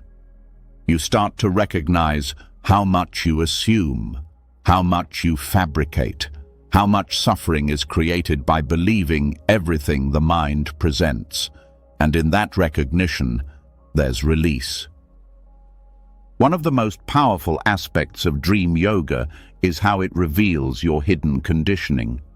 Wounds that you thought were healed may resurface. But now you have tools. You know how to stay. You know how to observe. You no longer fear these old feelings because you faced them in the raw, honest space of the dream. And that facing gives you confidence. Even death, in Buddhist view, is connected to dreaming. The bardo, the transitional state after death, is said to be dreamlike. The mind continues, projecting reality from habit and karma. Learning to stay awake in dreams is seen as preparation. So you can stay awake in the bardo. So you can choose with wisdom. So you are not pulled by fear or clinging. The way you meet your dreams becomes training for how you meet death and how you meet every moment of change. But dream yoga is not only preparation, it is liberation here and now, because the insights you gain don't stay in the dream. They carry into the way you speak, the way you feel, the way you relate. You begin to let go more easily, to respond with less fear. You start to wake up, not just at night, but in the middle of your life. This is not about escaping the world, it's about understanding it, seeing how the mind shapes experience, seeing how perception filters everything. When you truly know that, down to your bones, nothing can hold you the same way. Not anger, not grief, not judgment. Because you've watched those things arise and dissolve. You've seen them for what they are. You can't fake this insight. It has to be lived. And that's why dream yoga is so important. Because it gives you another field of practice, a whole other world in which to train. You don't have to wait for ideal conditions. Every night you have another chance to see clearly, to wake up.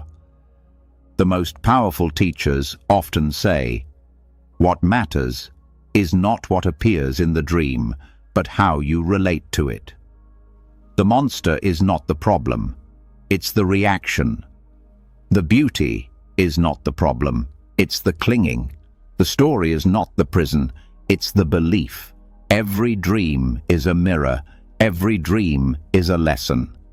When you become still enough to see this, you stop trying to control, you stop trying to escape. You open to everything with the same heart, the heart of awareness. And that heart does not judge. It does not run. It simply knows. Let the dream world become part of your practice. Let it teach you. Let it show you where your fear still lives, where your heart still closes. Not so you can feel ashamed, but so you can open. Every night becomes an invitation. Every dream becomes a doorway. You are not limited to waking consciousness. You are not limited to logic. You are a field of awareness, and that awareness extends beyond what you've been taught to call real. Train in it. Trust it. Let it carry you deeper into the truth, because the truth is not bound by the sun or the clock. The truth follows you even in sleep. And now you're learning to follow it back. When you begin to wake up inside your dreams, when you start to see how much of life is shaped by unconscious habit, something unexpected often rises to the surface. It's not just your own patterns, not just your own voice.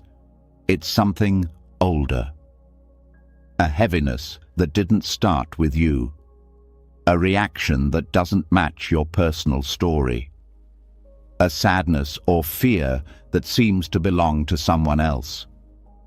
These hidden traces don't always come from your life. They're carried in your blood, your memory, your name. In Buddhism, this is not superstition, it's lineage karma. You inherit more than genes. You inherit habits of thought, emotional responses, patterns of fear, coping mechanisms, and internalized beliefs passed through generations. These are the unseen threads that influence your reactions before you even know why. Sometimes the tightness in your chest, the hesitation in your choices, the shame you can't trace to any clear memory, it all points to something older. These aren't just your burdens, they are echoes of what came before you. Buddhist teachings don't see this as a curse. It's an opportunity. The pain that reaches you through your lineage is not asking to be ignored. It's asking to be healed, and not just for you, but for all those who came before and all those who will come after.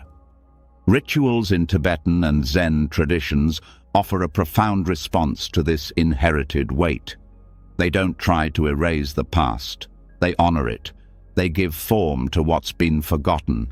They create space where grief, gratitude, and release can coexist. These rituals don't live in theory. They live in breath, chant, incense, water, fire, earth. They bring the intangible into something you can touch, see, and feel. In Tibetan Buddhism, one of the most powerful practices for releasing karmic burdens is the sur offering. This ritual involves burning fragrant substances, typically combined with mantra recitation, and offering the subtle scent to beings in all realms, including ancestors, wandering spirits, and those who remain stuck in karmic confusion. The offering is not just physical, it is emotional, mental, energetic. You give from the heart. You acknowledge what was unresolved, unspoken, or unloved. You say to the past, "I see you. I honor your pain, and I choose not to carry it further." The Sur offering becomes a bridge between worlds, a moment where the present touches the past with awareness, where karma, instead of being passed on blindly, is met with compassion and consciously transformed. You are not asking ancestors to change. You are offering them peace through your own awakening. In Zen traditions, the practice of ancestral veneration is often quiet and subtle. It's woven into daily rituals, seasonal ceremonies, and memorial chants. Chanting names, lighting incense, bowing before photographs. These small acts carry deep meaning. They remind you that you are not alone in your journey. You are part of a continuum, and in remembering those who came before, you begin to understand your own emotional inheritance with more clarity. Zen emphasizes the importance of remembering without attachment. You do not cling to the past. You bow to it. You express gratitude even for those who caused harm, not to excuse them, but to free yourself from hatred. In doing so, you begin to understand that every unresolved wound left by those before you now lives as a choice in your own behavior. What you do with that choice determines whether it becomes another repetition or a turning point. Buddhist funeral and memorial practices also help the living release the emotional weight of unresolved grief. These rituals are not just for the deceased, they are for those who remain. To bow, to chant, to make offerings is not only to send merit, it is to clear the channels within you, channels where resentment may still flow, where silence may still hurt. These rituals do not fix the past, they liberate the present. You don't need to be part of a monastery or temple to engage in these practices. A simple altar in your home, even just a candle lit with sincere intention, can become a sacred place of release. Speak the names of those who shaped you. Speak even if your relationship was painful. Speak even if you never knew them. There is no hierarchy in the emotional body, only what is acknowledged and what is ignored. Healing begins the moment you stop pretending you are separate from what you inherited. In Tibetan Vajrayana, specific practices such as Vajrasattva purification can be extended to ancestral karma. The 100-syllable mantra, recited with focus and a wish to cleanse the entire lineage, becomes a deeply healing act. You are not asking for personal gain. You are asking to be a vessel of release for every grandmother who swallowed her sorrow, for every father who never knew how to express love, for every child silenced by fear. You become the one who says, "The cycle ends here." This is not about blame. It's about understanding. Many emotional patterns were born from survival. People did what they could with what they had. But now you have more awareness. You have the tools, and so the responsibility and the gift falls to you. You get to hold what was dropped. You get to bless what was abandoned. You get to set down what was carried too long. Chanting, bowing, lighting incense, these are not empty rituals. They are acts of embodiment, of grounding intention in form. They shift energy in ways logic can't. They bypass the resistance of thought and go straight to the body, straight to the heart. The release is not always immediate, but it is real. Each time you show up, each time you practice, something loosens, something softens, something returns to stillness. Even the act of cooking a meal and offering the first portion to your ancestors is a form of healing. It says, "I remember, I share, I release." These rituals help you move grief that has no words. They make space for emotions that were never safe to feel. And when those emotions move, you don't just heal yourself, you shift the energy of the entire field around you. There's a Buddhist understanding that when you purify your mind, it radiates outward. It blesses not only your life, but the lives of countless beings. This includes your family, both living and gone. When you dedicate merit from your practice to your lineage, you're saying, "May all who came before me find peace. May all who come after me suffer less." That wish itself begins to change things. And it's not always dramatic. Sometimes the release shows up as a softer tone in your voice, as a new level of patience, as a tear you didn't expect when you heard an old story. Sometimes it comes as a dream, where someone long gone finally smiles. These are not fantasies, they are signs of movement in the field, signs that something deep is unwinding. Forgiveness, in this context, is not forced. It doesn't mean pretending nothing happened. It means releasing the grip that the past has on your nervous system. It means saying, "I no longer carry your pain as mine. I carry your strength. I carry your lessons, but I walk forward on my own path." This is the true meaning of lineage healing. It's not erasing what happened. It's integrating what was left unfinished. It's giving your ancestors the gift of your presence, of your mindfulness, of your refusal to repeat the same harm, even when the patterns are strong. And these rituals, however simple or complex, become containers for that transformation. They give you something to do with your hands, your voice, your breath, so that the healing doesn't just stay in your mind, it becomes part of your life. This path is not about becoming perfect. It's about becoming free. Free to love your family without being bound by their pain. Free to honor your roots without being defined by their shadows. Free to live without dragging the unspoken grief of generations behind you. Every step you take in awareness, every breath you offer in compassion, every word you dedicate to those who could not speak, this is the work. This is the ritual. This is how you heal what you did not create, but have the power to release. Let the past speak. Let it rise. Let it move through you, and then let it go. Because healing forward always begins by healing backward. And the peace you bring to your lineage is the peace that will echo into the lives of those not yet born. When you begin to release the burdens inherited from those who came before, your path begins to feel lighter. Not because life becomes easier, but because your relationship to the past changes.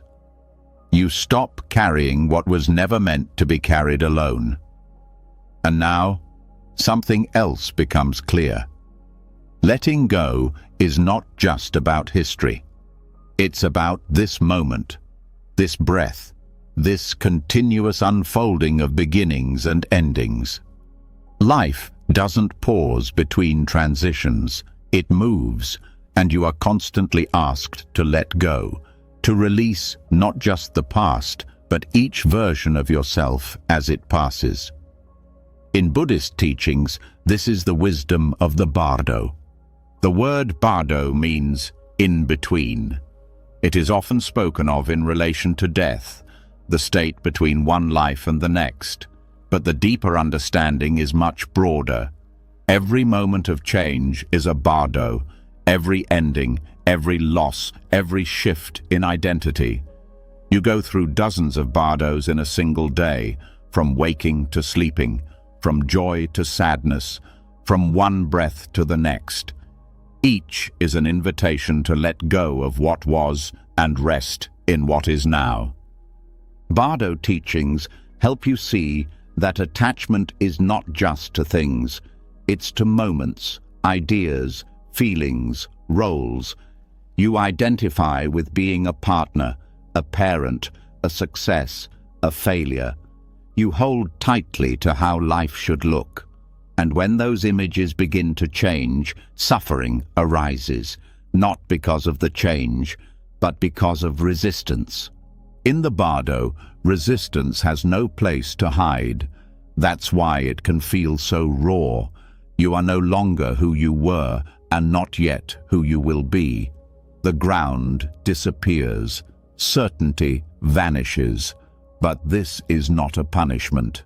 It is a doorway, a rare moment when you can see yourself clearly without the layers. And if you can stay present in the Bardo instead of rushing through it, you can learn the art of release, not as a loss, but as a return.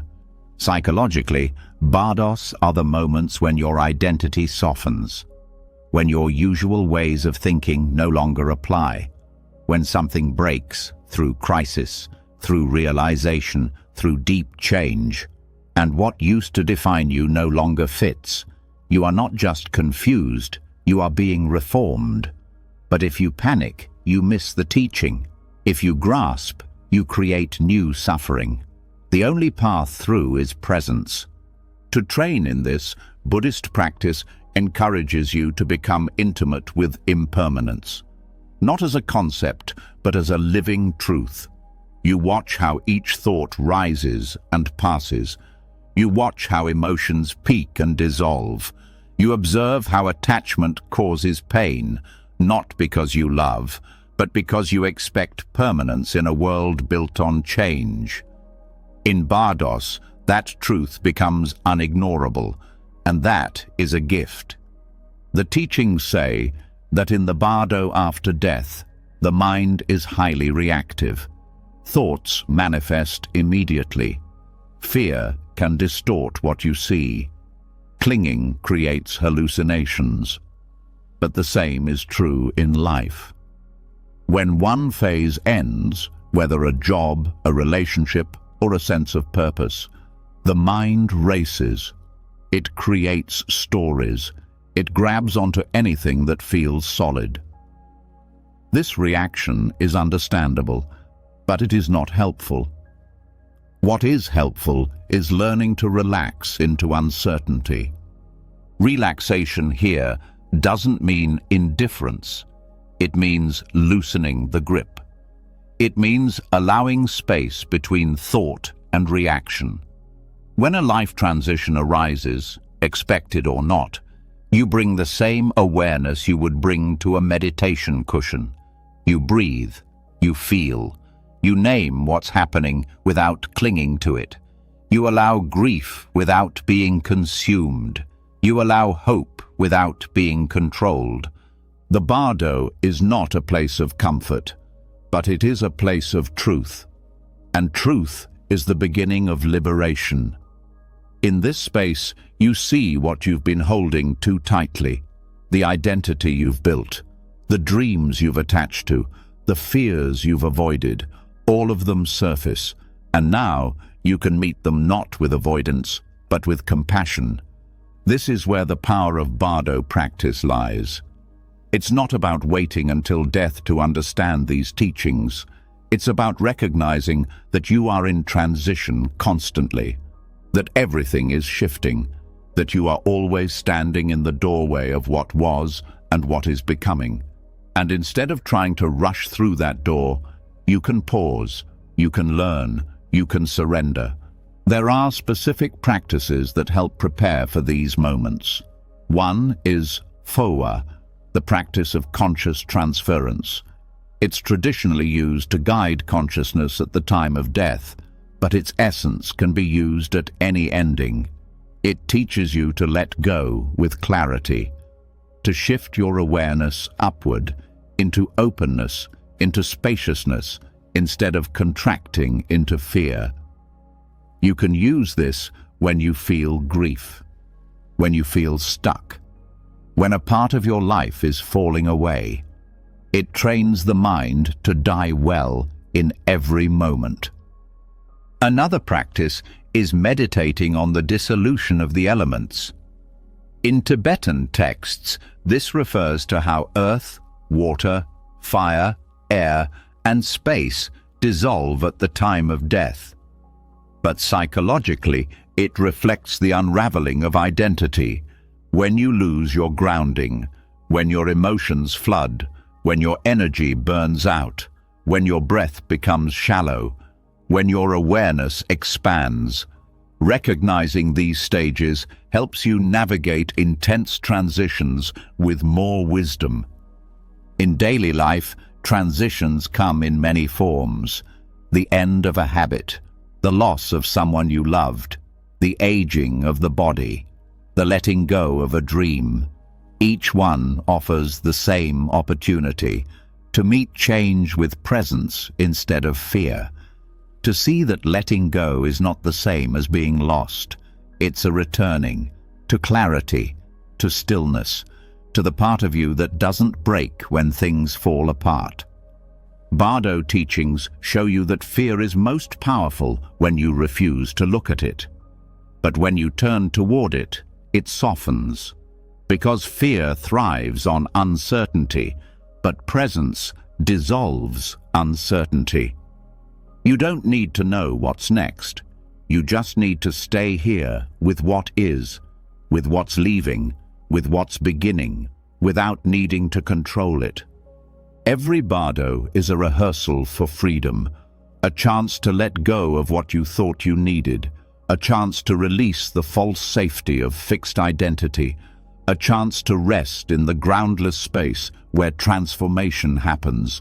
And every time you allow yourself to be present in that space, you become more fluid, more awake, more free. This freedom doesn't mean you feel nothing.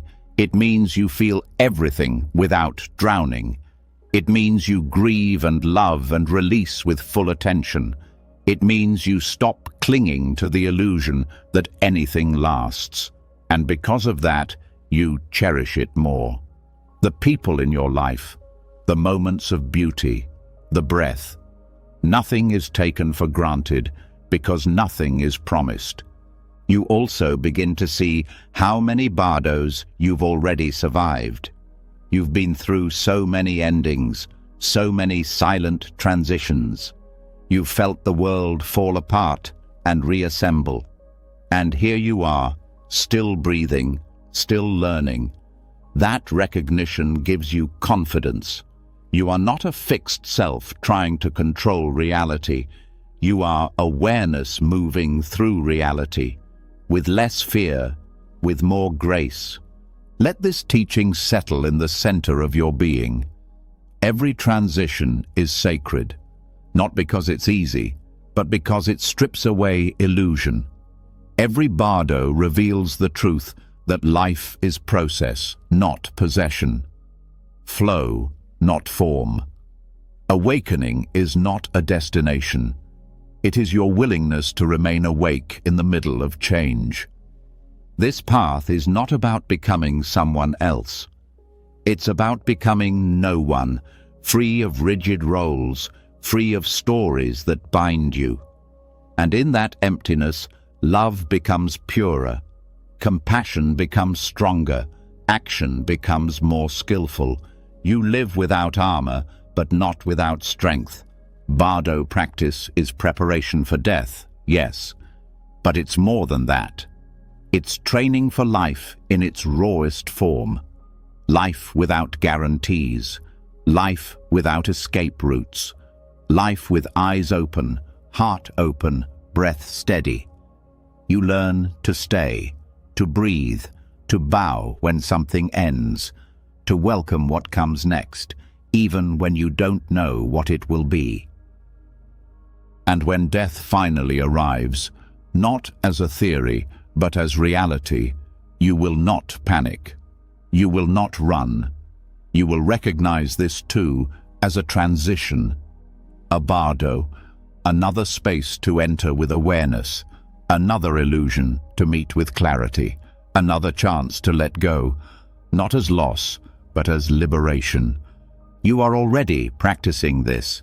Every time you soften instead of tighten, every time you allow silence instead of rushing to fix, every time you feel the urge to hold on and choose instead to breathe.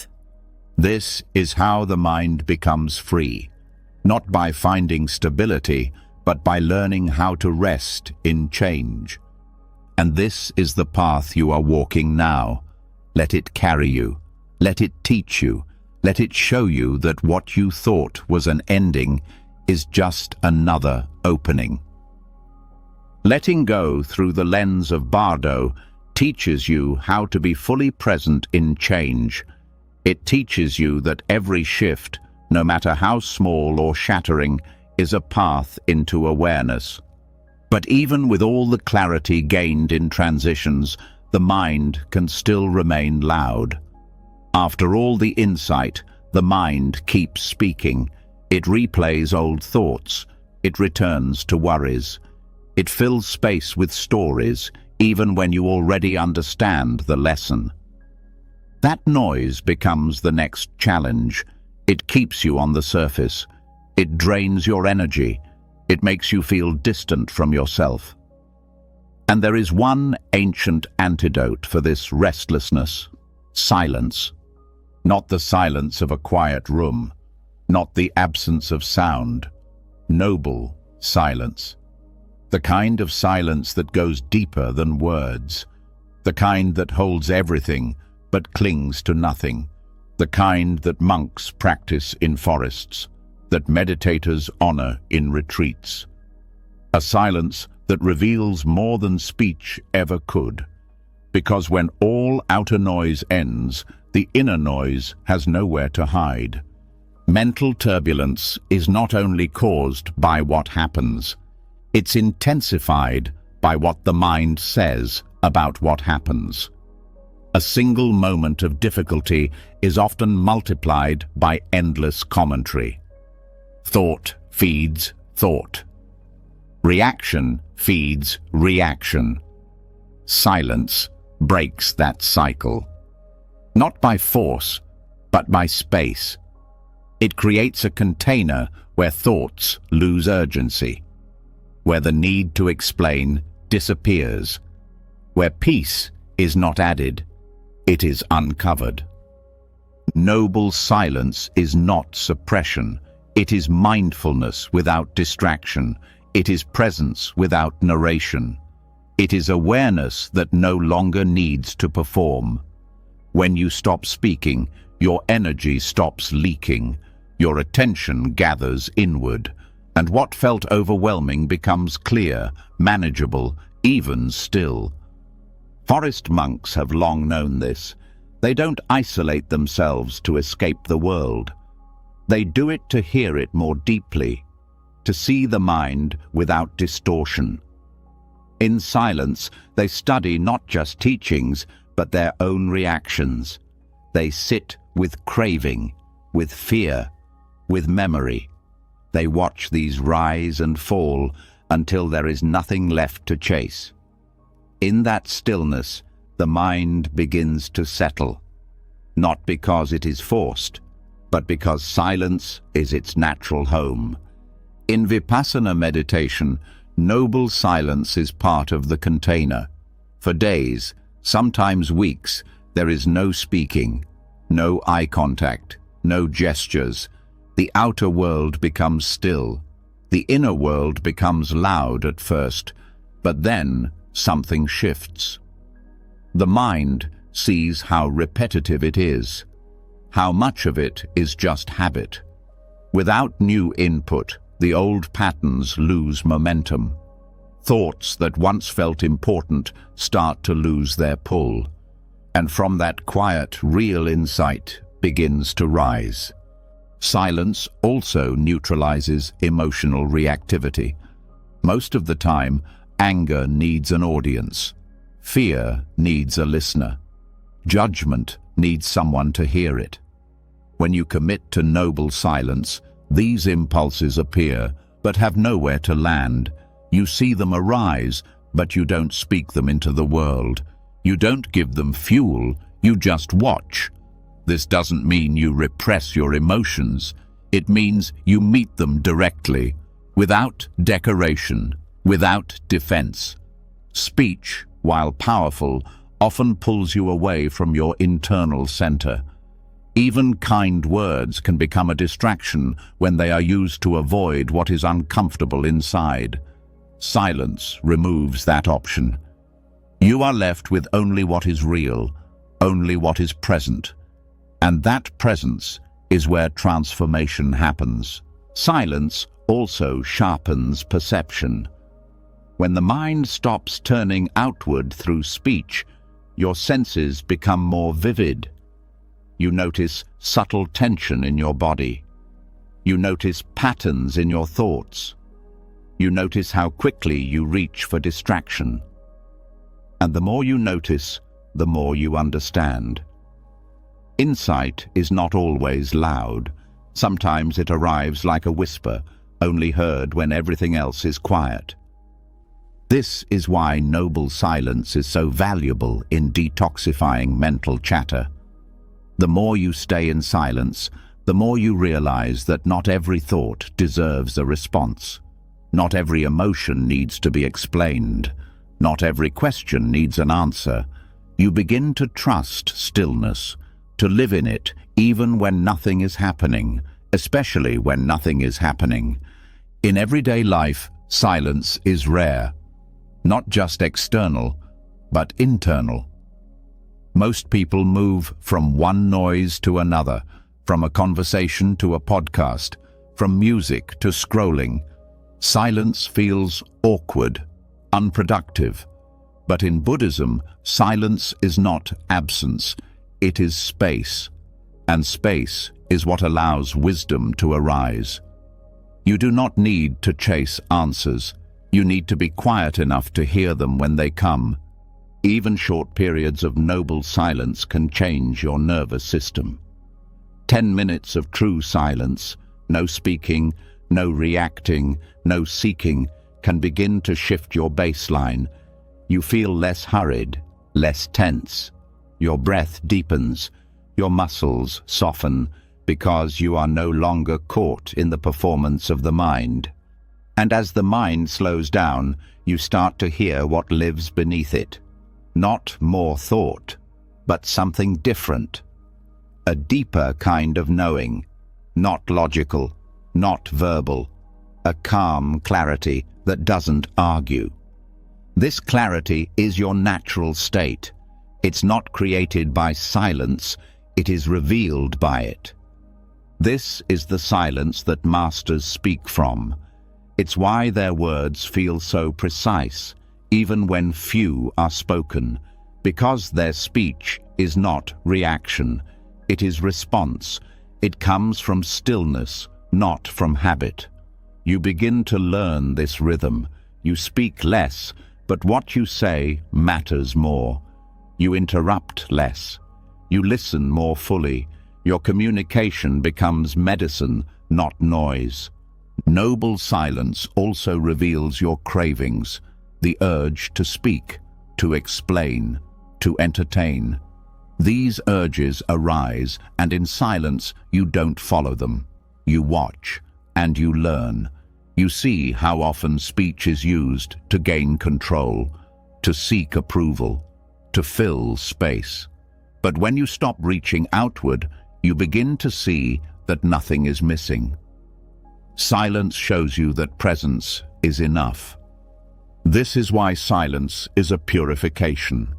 Not because it changes your environment, but because it purifies your view of yourself, of others, of reality. It strips away the unnecessary. It leaves only what's essential. And from that essence, real transformation begins. The practice of noble silence is not limited to retreats. You can bring it into daily life. A silent morning before the phone turns on, a walk without music, a meal without talking, a moment between tasks where you say nothing, do nothing, and simply feel. These small acts create space in the mind.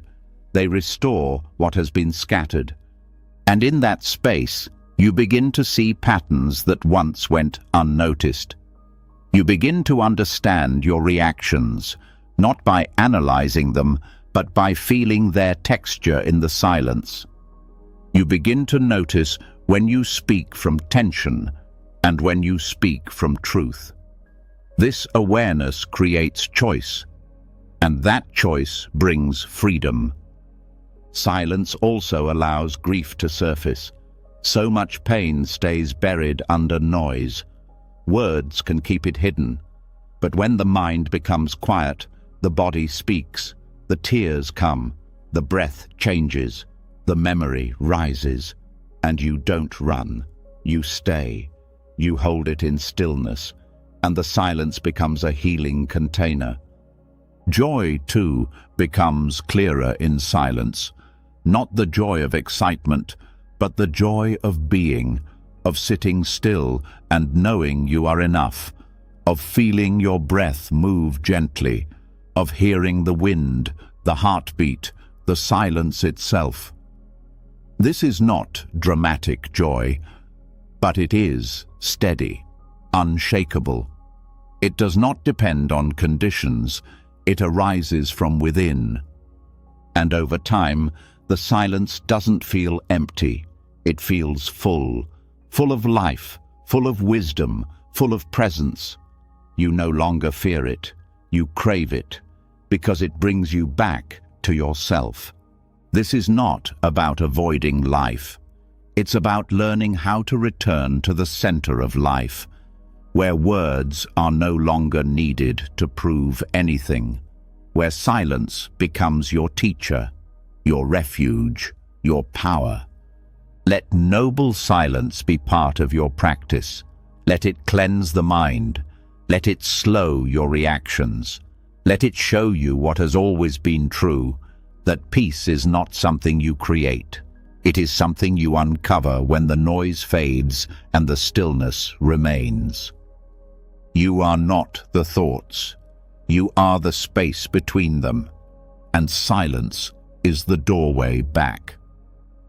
After sitting in silence, after watching your thoughts settle, something becomes undeniable. Beneath the quiet, there's a voice you still carry. It's not loud like the others. It's not chaotic like mental chatter. It's subtle, persistent, and often cruel. It sounds like you, but it doesn't speak from love. It criticizes, corrects, compares.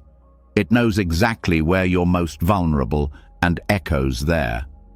It isn't trying to help, it's trying to protect, but through punishment.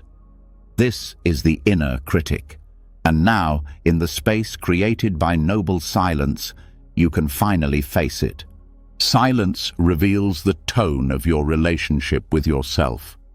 If you pay close attention, you begin to notice how you speak inwardly when you're disappointed, when you're tired, when things don't go the way you hoped. This voice doesn't only emerge in failure, it appears even in success, questioning your worth, pushing for more, never satisfied. It was shaped over years, maybe by a parent, a teacher, a culture that valued achievement over acceptance. It learned to speak harshly because that's what it thought would keep you safe. But now, this voice is no longer protecting you. It's wounding you from within. Buddhist teachings offer a direct way to transform this voice, not by arguing with it, not by silencing it, but by surrounding it with something it's never known, unconditional friendliness. This is the heart of metta, or loving kindness. It is the deliberate cultivation of goodwill, warmth, and gentle care, first for yourself, then for others. In the context of the inner critic, metta becomes a way to change the entire emotional environment in which that voice lives. Loving kindness meditation begins simply. You sit, you breathe, you bring to mind the intention to be kind. You repeat phrases, not to convince yourself, but to plant seeds. May I be safe. May I be well. May I be happy. May I live with ease. You say these not because you already believe them, but because saying them gently begins to rewrite the inner script. At first, resistance arises. The critic says you don't deserve this kindness. It says you haven't done enough. It mocks the softness. This is part of the process. You're not failing when this happens. You're reaching the very place where the healing needs to happen. The critic has been dominant for so long, it won't step aside easily. But it's not stronger than love. It's just louder, at first. As you continue the practice, you learn to direct these phrases to the parts of you that hurt the most, the part that always doubts, the part that's ashamed, the part that feels like a burden. Instead of judging these parts, you hold them. You say, "May you be free from fear. May you be held in compassion." You say this to yourself, not because it changes things instantly, but because it invites a different relationship, one based not on fixing, but on understanding. Metta doesn't erase pain, it makes space for it. It says, "You're allowed to feel this. You don't need to hide it. You don't need to justify it. You are worthy of love even here, especially here." As you deepen the practice, you start to recognize the critic not as an enemy, but as a wounded voice. A voice that learned harshness as a strategy. Maybe it believed that being hard on you would make you more acceptable. That punishment would lead to improvement. But now you can offer it something new. You can say, "Thank you for trying to protect me, but I choose another way. I choose kindness." Over time, the critic softens. It becomes less dominant. It still speaks, but you no longer obey it. You hear its words, and you answer not with compliance, but with compassion. This doesn't make you passive. It makes you whole. You still grow.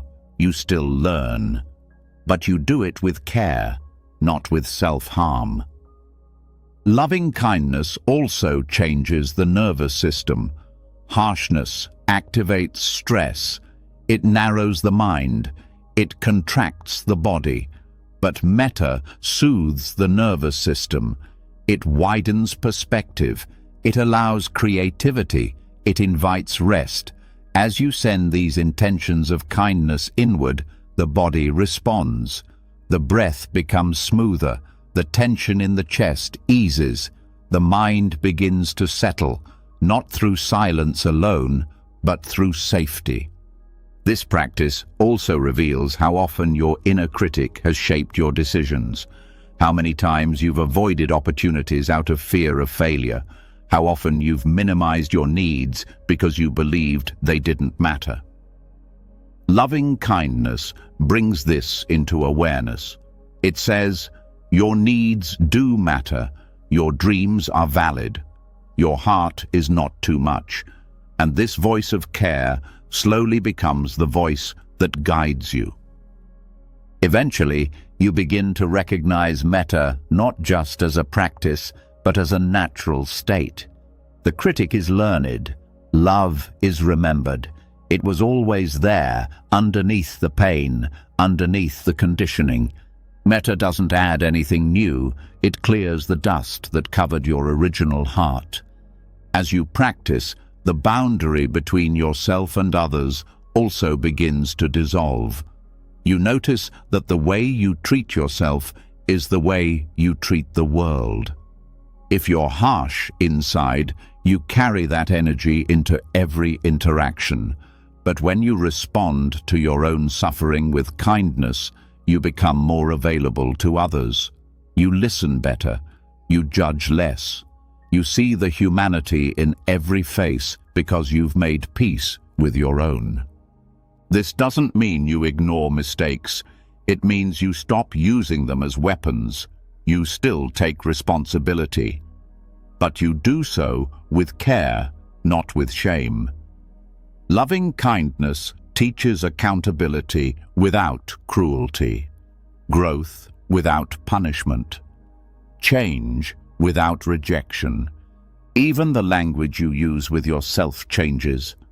You start to notice the tone of your inner speech, the little moments when you apologize for existing, the way you rush to criticize before anyone else can. Metta gives you a new vocabulary. Not in words, but in energy. You begin to say, I am learning, I am trying, I am enough. In daily life, this practice becomes a refuge. You're not always in formal meditation, but metta becomes part of your breath. When you feel triggered, you pause. You send kindness inward. When you feel ashamed, you place a hand on your heart and whisper care.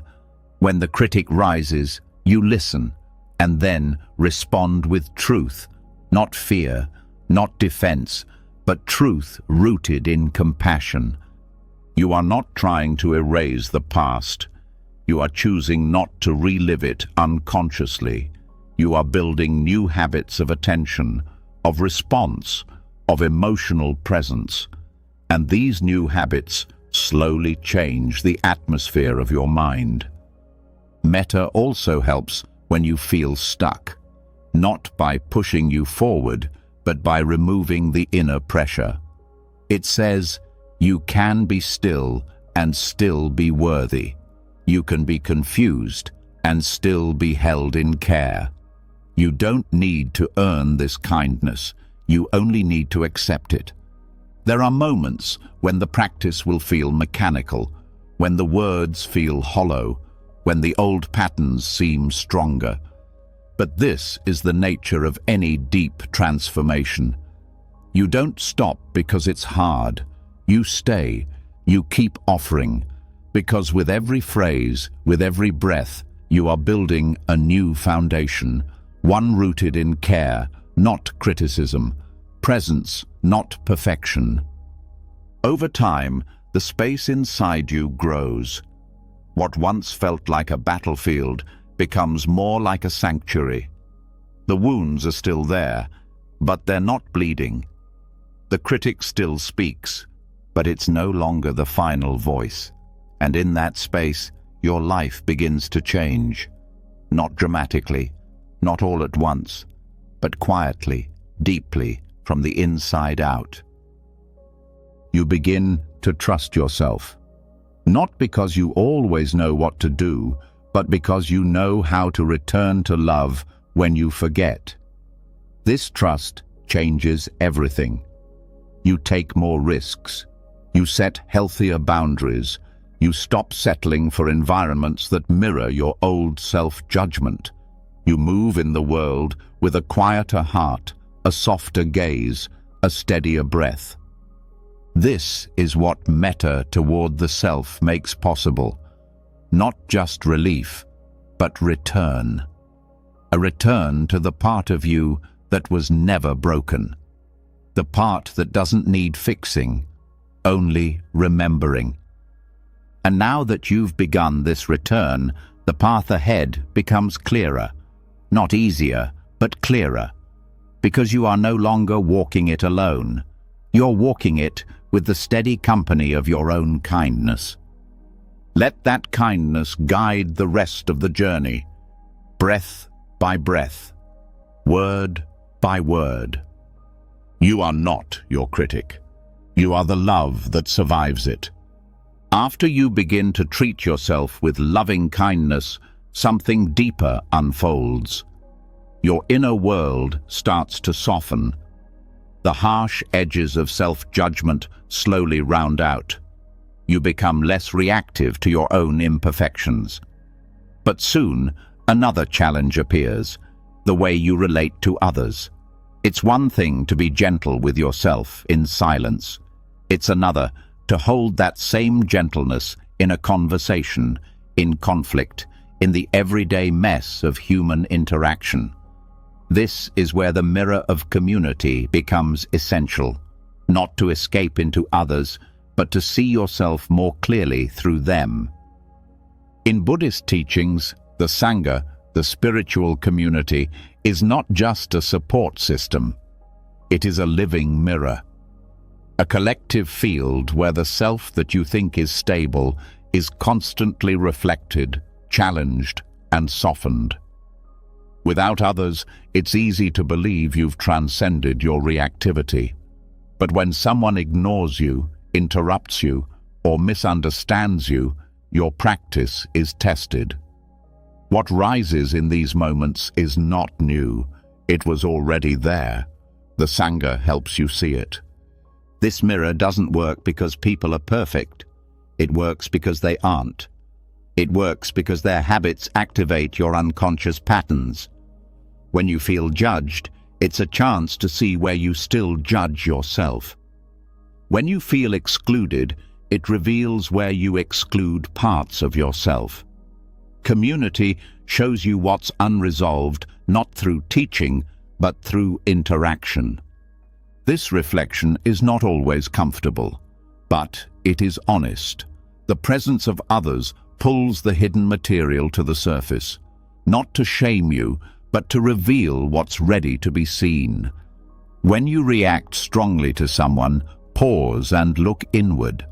What expectation was challenged? What fear was touched? What part of your identity felt threatened? These questions don't push blame outward. They bring the power back to awareness.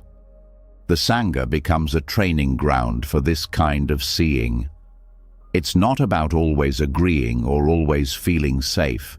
It's about learning to stay open even when discomfort arises. In many Buddhist monasteries, practitioners live together in silence, not because it's easy, but because it brings out the subtle dynamics of ego. You notice who you avoid, who you feel drawn to, who triggers comparison. These observations are valuable. They are the raw material for awakening. In this way, spiritual community is not a retreat from life. It's a deeper encounter with it. You learn not just through teachings, but through how you listen, how you respond, how you share space.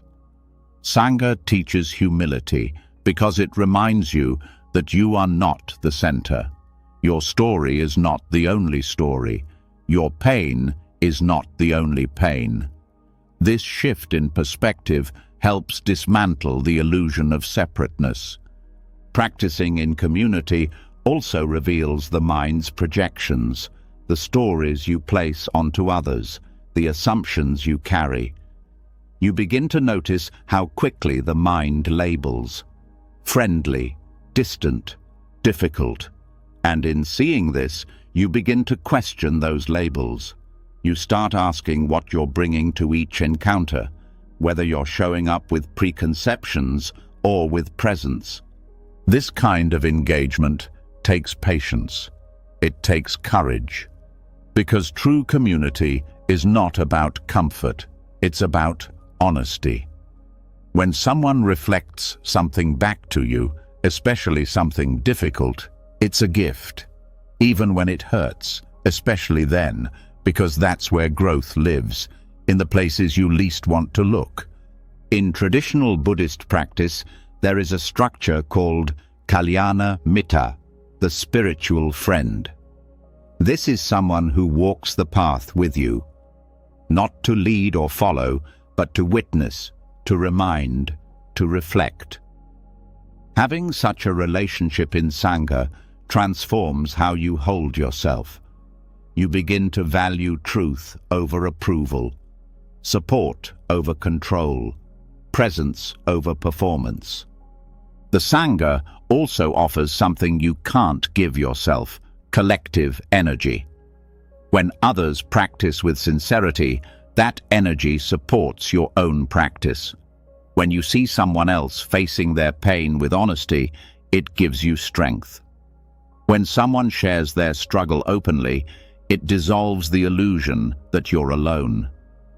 This shared vulnerability becomes a foundation for trust. And when trust is built, deeper healing becomes possible. You begin to speak more honestly, to listen more deeply, to feel your place in something larger than yourself. In this space, transformation becomes less about effort and more about resonance. You shift because the field around you is shifting too. At the same time, Sangha shows you where you still hide. If you shrink in group spaces, notice what you're protecting. If you feel superior, notice what you're defending. If you feel invisible, ask what story you're still believing about your worth. Each of these insights arises not in isolation, but in relation. And that's the point. Awakening does not happen alone. It happens in connection. Being part of a spiritual community also means learning how to hold others in compassion, even when they're struggling, especially then. You learn to see past someone's behavior and into their suffering. You recognize that just like you, they are trying to find peace. Just like you, they get caught in fear. Just like you, they carry pain they don't know how to express. This understanding becomes the ground for compassion. You stop needing everyone to be easy. You stop expecting perfect harmony. You start valuing truth over smoothness. Because growth is not always graceful. It's often awkward. It's often messy. And the Sangha gives space for that mess to be witnessed without judgment. In this space, forgiveness becomes more natural, not as a spiritual ideal, but as a lived necessity. You forgive not because others deserve it, but because you see what clinging does to your own heart. You forgive because you've felt your own sharp edges, and you no longer want to add to the pain. Spiritual community also teaches boundaries, not as rejection, but as wisdom. You learn when to stay silent and when to speak, when to offer help and when to step back. You realize that compassion is not always saying yes. Sometimes it's allowing others to learn in their own time, their own way. This discernment grows through experience, through mistakes, through reflection. And as you engage with Sangha, your view of others starts to change. You stop seeing people as obstacles or allies. You start seeing them as teachers. Every interaction becomes a chance to notice something in yourself, to soften a reaction, to open a little more, to love with less condition. In many Zen traditions, practitioners bow to each other before and after every interaction. This is not a ritual of hierarchy. It's a practice of recognition. I see you. I see your struggle. I see your light. This bow is a moment of reverence, a pause, a return to presence. It reminds you that every being is walking their own difficult path and that you are not separate from them. This sense of non-separation is what the Sangha cultivates. You move from me and them to us, from isolation to shared humanity, from judgment to mutual respect. Not because everyone is easy to love, but because love becomes less about preference and more about practice. The Sangha teaches you that awakening is not just inward, it's relational. It's how you show up, how you respond, how you hold space. You don't need to fix everyone. You don't need to be liked by everyone. You only need to stay true, to stay kind, to stay present. And in that presence, the old ways of relating begin to fall away. You don't need to defend yourself with sarcasm. You don't need to withdraw to feel safe. You don't need to be perfect to be accepted. You simply need to be willing, to be real, to keep showing up. This is how the Sangha becomes not just a community, but a mirror. Not just a group, but a path. It reflects your inner world back to you, so you can see more clearly, love more fully, and let go more completely. You don't have to walk this path alone. You were never meant to. When you begin to open in community, when your walls soften and your defenses fall away, something new becomes visible. The more present you become with others, the more aware you grow of how your choices ripple through them. Every word, every action, every silence carries weight. You begin to feel the subtle effects of what you do, not just on others, but on your own mind. The discomfort of having acted from fear, the quiet unrest that follows dishonesty, the tension that stays in the body when you move against your values. This is the voice of conscience, and it's not asking for punishment, it's asking for alignment. In Buddhism, this alignment is cultivated through sila, ethical conduct. Often misunderstood as a set of rules, sila is not about control or suppression. It is about liberation. It's about clearing the internal landscape so you can sit in silence without being haunted, so you can relate to others without guilt, so you can rest in your own mind without conflict. Ethical conduct is not about being good in a superficial sense. It's about creating the inner conditions that allow peace to arise. The 5 precepts, abstaining from killing, stealing, sexual misconduct, false speech, and intoxicants, are not commandments. They are training principles. They point toward actions that lead to mental clarity. They guide you away from behaviors that disturb the heart. When followed with awareness, they begin to detox the conscience. The heaviness of regret, the confusion of moral ambiguity, the restless energy of unacknowledged harm, these begin to lift. Every time you act in contradiction to your values, you create friction inside.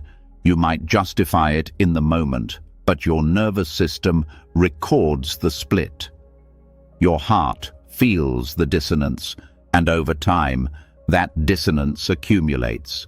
It becomes self-doubt, it becomes anxiety, it becomes shame. Ethical living clears that accumulation not through judgment, but through integrity. It says, live in a way that leaves nothing hidden. Sila is powerful because it addresses the source of inner conflict. You don't need to wait until after a harmful action to start cleaning up. You can prevent the harm before it happens. You can catch the impulse before it becomes karma. This proactive mindfulness strengthens your ability to pause. It builds a kind of ethical immunity. Not rigid, not reactive, but responsive, grounded, clear. When you live with this kind of awareness, your actions begin to reflect your deepest intentions. You speak not to manipulate, but to connect. You act not to take, but to share. You move through life not as someone trying to prove worth, but as someone embodying wisdom. And in that embodiment, remorse fades. Not because you never err, but because you're willing to see when you do, and make amends. Sila doesn't require perfection. It requires honesty. It asks you to stop hiding behind excuses, to stop numbing the conscience with distraction, to face the discomfort of your own missteps, and respond with responsibility, not avoidance. In this way, ethics becomes an ongoing process of purification, a way of living that continually removes the blocks to joy. This purification is not abstract. You feel it in the body. You notice how certain actions leave you feeling lighter, while others leave residue. You start to choose differently, not because you're afraid of punishment, but because you've tasted what peace feels like, and you don't want to pollute that space. One of the most overlooked aspects of Sila is its psychological effect. Guilt and shame often masquerade as personal flaws, but many times they are simply the mind's natural response to acting out of alignment. Instead of pathologizing these emotions, Buddhist ethics teaches you to examine them. Did I harm? Was I careless? Did I speak truthfully? When the answer is yes, the response is not self-condemnation. It is a return, a gentle correction, a redirection toward integrity. Practicing Sila over time also builds trust with yourself and with others. When you live ethically, people feel safer around you. They know you will not betray their vulnerability. They sense the stability in your presence, and perhaps most importantly, you begin to trust yourself. You no longer second-guess every choice. You no longer wonder if your actions reflect your values. They do, and that consistency becomes strength. This kind of trust cannot be faked. It is built moment by moment, decision by decision, and it is strengthened in difficulty, not ease. When you want to speak harshly, but choose patience. When you feel tempted to deceive, but tell the truth. When you could act out of selfishness, but choose generosity. These moments build inner dignity, not pride, but quiet self-respect. Ethics also provides a compass when clarity fades. In emotionally charged situations, the mind becomes reactive. The ego takes control, but a strong ethical foundation serves as a guide. It reminds you what matters. It gives you something to lean into when your emotions pull you off course. You don't have to figure everything out in the moment. You can return to your principles. In this way, Sila becomes not a burden, but a refuge, a structure that holds you when everything else feels unstable.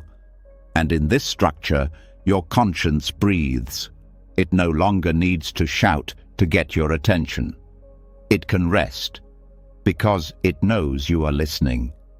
This listening becomes part of meditation. When you sit, the body remembers. If your actions have been misaligned, the mind will show you. Thoughts may surface, regrets may appear, and you meet them not with defense, but with understanding. You allow the discomfort, you let it speak, and then you return to the present, not to escape, but to re-anchor. This process makes meditation deeper. When your ethical foundation is strong, the mind settles more easily. There is less tension, less resistance, less avoidance. You are not trying to cover something up. You are simply here, breathing, resting in the clean space your conduct has created. Sila also aligns you with the deeper currents of compassion. You begin to see how your choices affect the collective. Your actions ripple through others' lives. Your words plant seeds in their minds. And this responsibility becomes not heavy, but sacred. You carry it with care. You move through life not as a separate being, but as part of a larger web. This shifts your motivation. You stop asking, "What do I want?" You start asking, "What brings harmony?" Harmony here does not mean avoidance. It means right action. It means knowing when to speak truth, even when it's hard. It means knowing when to be quiet, not out of fear, but out of wisdom. It means seeing your own motives clearly and choosing not to act on the ones that come from ego. This clarity extends into every area of life. In relationships, ethics becomes a commitment to honesty and presence. In work, it becomes a guide for fairness and integrity. In conflict, it becomes a path back to peace. Ethics does not limit your freedom, it refines it. It helps you choose from your higher self, not your conditioned one. And over time, this way of living becomes natural. It no longer feels like effort, it feels like flow, because there is less friction, less regret, less inner contradiction. You stop wasting energy managing guilt. You stop needing to explain your actions. You simply live in truth. This truthfulness becomes a quiet power. It doesn't boast. It doesn't argue. It just is. And it radiates. People feel it in your presence. You feel it in your breath. The mind becomes less divided. The heart becomes more open. And the conscience becomes clear, not because you've silenced it, but because you've honored it. Let this become your path, not a rigid moral code, but a living practice. A practice that brings your actions, your speech, your thoughts into harmony with your deepest wisdom. A practice that frees you from the endless loop of self-judgment. A practice that returns you again and again to the peace that comes from living cleanly, kindly, clearly. This is the strength of Sila, not in its rules, but in its freedom, not in its restriction, but in its release. Let that freedom guide your next step. Let it shape your presence. Let it clear the way forward, not with force, but with the stillness that comes when the heart is finally at ease. When your life begins to align with ethics, when your actions reflect your values, something subtle but powerful unfolds. The mind begins to settle, not just in meditation, but in the middle of daily life. The weight of regret lifts, the confusion of moral ambiguity clears, and in this clarity, a deeper truth starts to rise to the surface. Everything you've worked to hold on to is still changing. No matter how well you live, how mindfully you act, nothing stays. The people you love, the roles you fill, the feelings you chase, they all move. And the more you try to freeze them, the more suffering you create. This is where the next doorway opens. The direct experience of impermanence. Impermanence, or anicca, is not a theory. It's not something to debate or define. It is the most intimate truth of your life. The breath comes and goes. The heart expands and contracts. Thoughts arise and pass. Emotions swell and fade. The body ages. Seasons shift. Relationships evolve. Every moment is a reminder that what begins will end, what forms will dissolve, what is gained will be lost. But this isn't a sentence, it's an opening. Clinging is what creates pain, not because things change, but because you expected them not to. You held on to the good moments, you resisted the bad ones, you tried to control what was never meant to be fixed. This resistance creates tension, a tightness in the chest, a pressure in the mind, and the only true relief comes when you release the grip, not through force, but through understanding. Understanding impermanence doesn't make you passive. It makes you wise. It teaches you to love without attachment, to feel deeply without drowning, to show up fully without trying to possess the moment. Because you know the truth. Everything is already moving. Every moment is already dissolving. This doesn't mean you stop caring. It means you care without clinging. You appreciate what's here, not because it will last, but because it won't. This shift changes your relationship with joy. It becomes more vivid, more immediate. You don't take it for granted. You don't postpone gratitude. You open to the fullness of the moment, knowing it's already passing. And when loss comes, and it will, you're not destroyed. You're not untouched, but you're not shattered.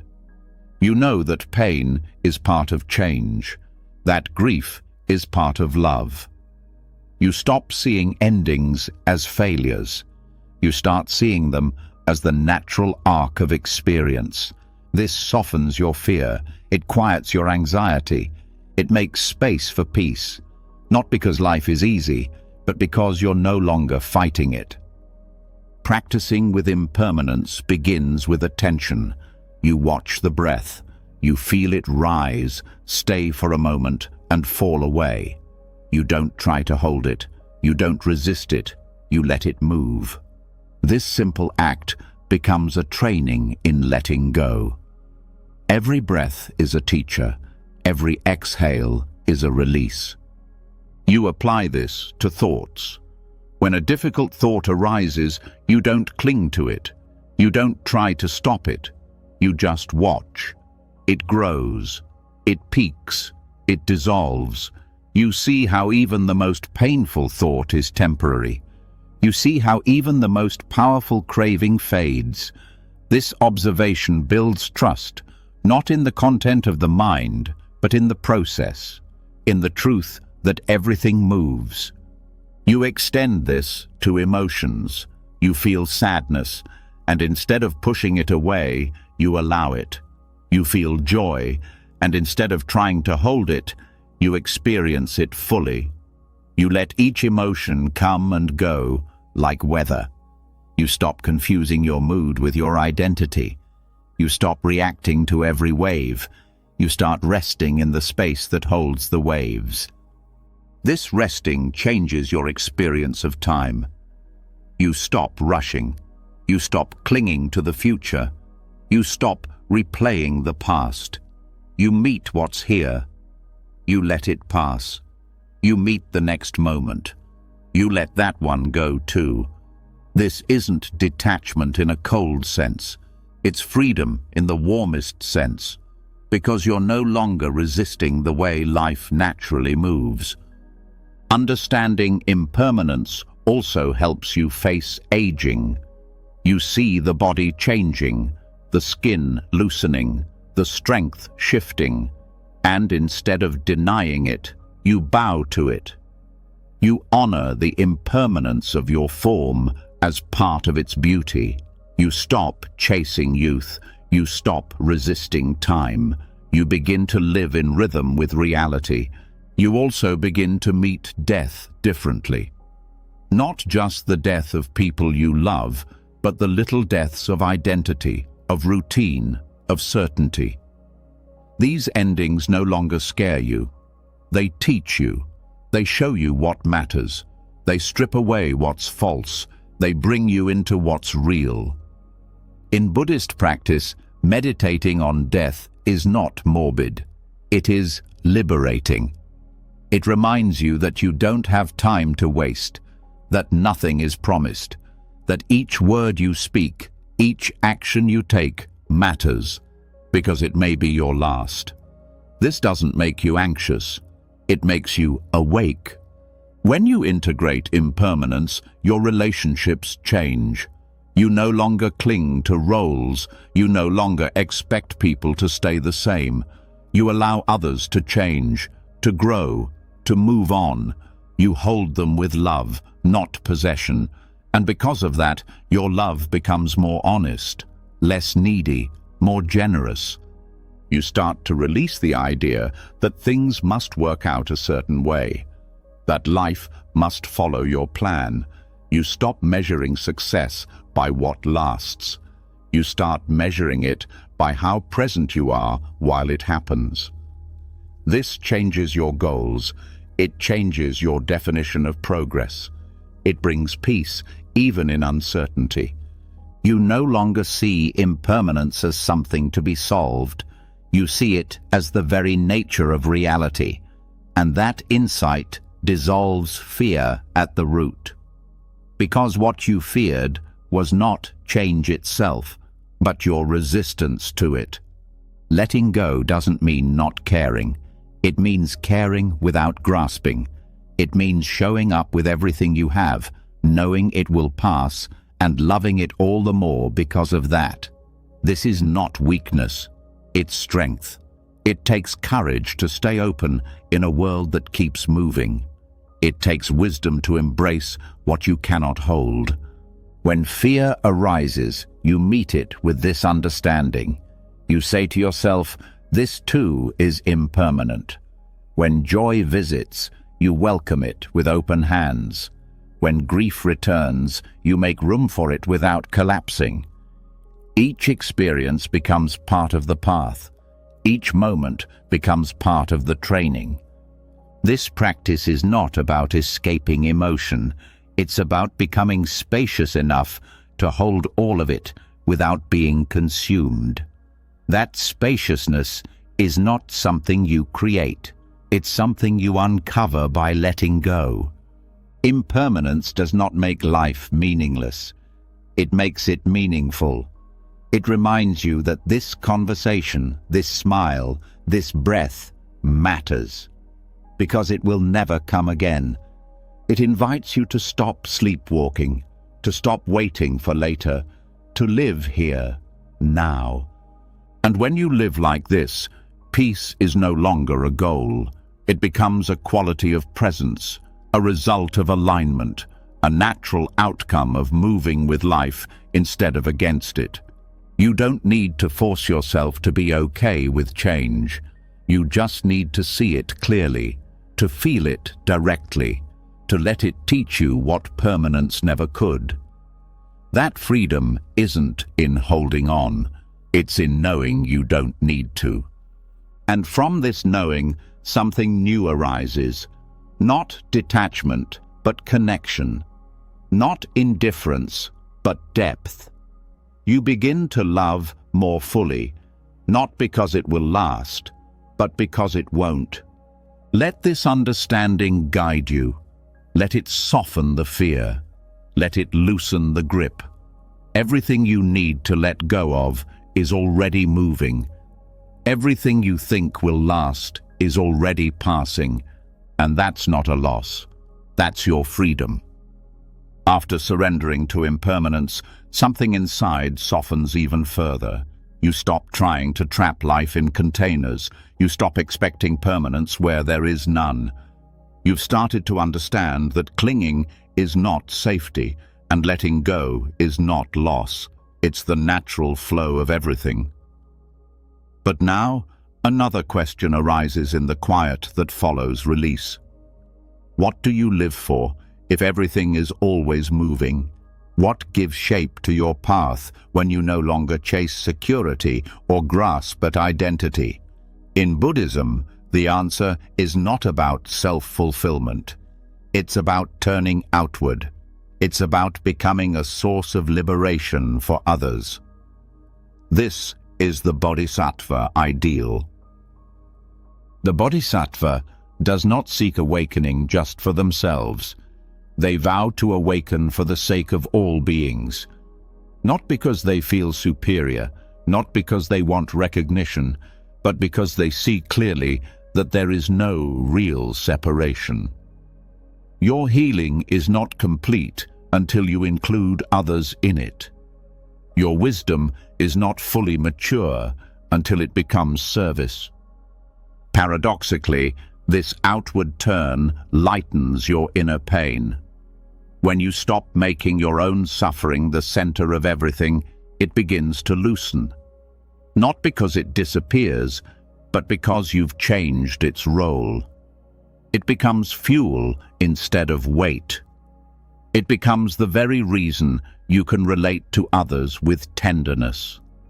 The very reason you understand what it means to hurt and to keep walking anyway. The Bodhisattva path does not ask you to be perfect. It asks you to be willing. willing to keep your heart open even when it aches, willing to keep showing up even when it feels like nothing is changing, willing to make your path not just about survival, but about service. This intention doesn't remove your wounds, it transforms them into wisdom. You may still carry the scars of past trauma. You may still hear the echoes of old doubt. But now, these are not signs of failure. They are reminders of your capacity to hold others in their own struggle. When you walk the Bodhisattva path, your pain is not a barrier. It becomes a bridge. Every time you choose to meet someone with compassion instead of judgment, you are embodying this path. Every time you respond to harm with awareness rather than reaction, you are living it. It's not about dramatic acts. It's about everyday choices.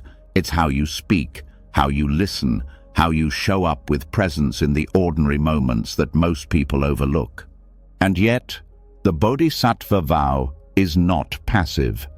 It calls for courage, to see suffering and not turn away, to stay steady when others collapse, to act when action is needed, not out of ego, but out of love. This strength does not come from detachment. It comes from connection, from the deep knowing that all beings are seeking peace, even if they don't know how to find it. When you dedicate your practice to others, your own healing accelerates, because you're no longer trapped in the small self. You're no longer asking, "What do I need to feel better?" You're asking, "How can I help someone else not suffer in the way I did?" That shift expands your perspective. It gives your wounds a purpose. It frees you from the loop of self-centered pain. This path also teaches you not to wait until you're fully healed before you serve. You serve as you heal. You share what you can, where you are, because someone else is where you once were, and your presence, your honesty, your humility can become the light they need to see their own way forward. The Bodhisattva path also includes fierce compassion. This is not about being soft all the time. It's about doing what's needed, even when it's uncomfortable, setting boundaries, speaking truth, protecting others. You are not here to be agreeable. You are here to be awake. And sometimes that means disappointing others to stay aligned with what is right. As your vow deepens, you start to feel a sense of inner resilience. Not because life gets easier, but because you know what you're anchored in. You're not chasing temporary highs. You're rooted in purpose. Your actions become more intentional, your choices more mindful, your presence more impactful. This is not idealism. It is lived reality. The Bodhisattva is not a mystical being from ancient texts. The Bodhisattva is you, every time you choose to keep your heart open in a difficult moment. Every time you offer kindness without expecting anything back. Every time you use your own pain as a compass for compassion. This path also teaches equanimity. You learn to give without attachment to results, to serve without needing praise, to offer your time, energy, and love, knowing that not all seeds will sprout in your lifetime, but they will sprout somewhere, for someone. That's enough. You begin to notice the subtle ways your own suffering softens when you're not focused solely on it. You realize that empathy isn't about absorbing others' pain. It's about being present with it. Being a space where suffering can be seen, held, and slowly released. This presence is your offering. It doesn't require words or solutions, just the willingness to stay. The Bodhisattva vow also transforms how you handle your own emotions. When anger arises, you ask, "How can I understand this more deeply so I don't pass it on?" When fear appears, you hold it with the same tenderness you'd offer a frightened child. You stop rejecting parts of yourself. You begin to include everything in your compassion, especially the difficult parts. This inclusion changes how you relate to others. You stop needing people to be perfect. You stop trying to fix them. You see their behavior as expressions of unmet needs, unhealed pain, and misdirected longing. And instead of reacting, you meet them with grounded awareness. This doesn't mean tolerating harm. It means responding from clarity rather than conditioning.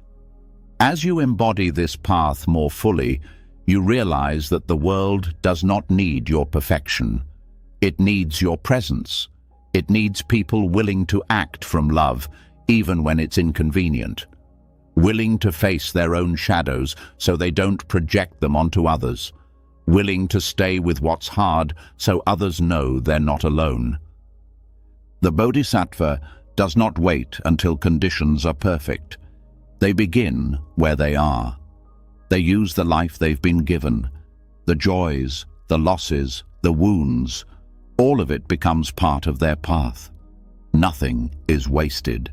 Everything is transformed. When you walk this path, you stop asking what you can get.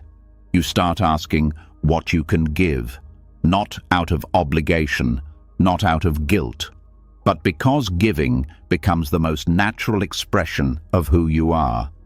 You've cleared enough of the debris. You've let go of enough illusions.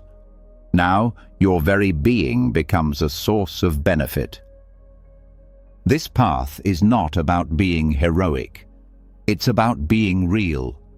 It's about being willing to keep going even when it's hard, to keep loving even when it hurts, to keep trusting that your small acts matter, because they do.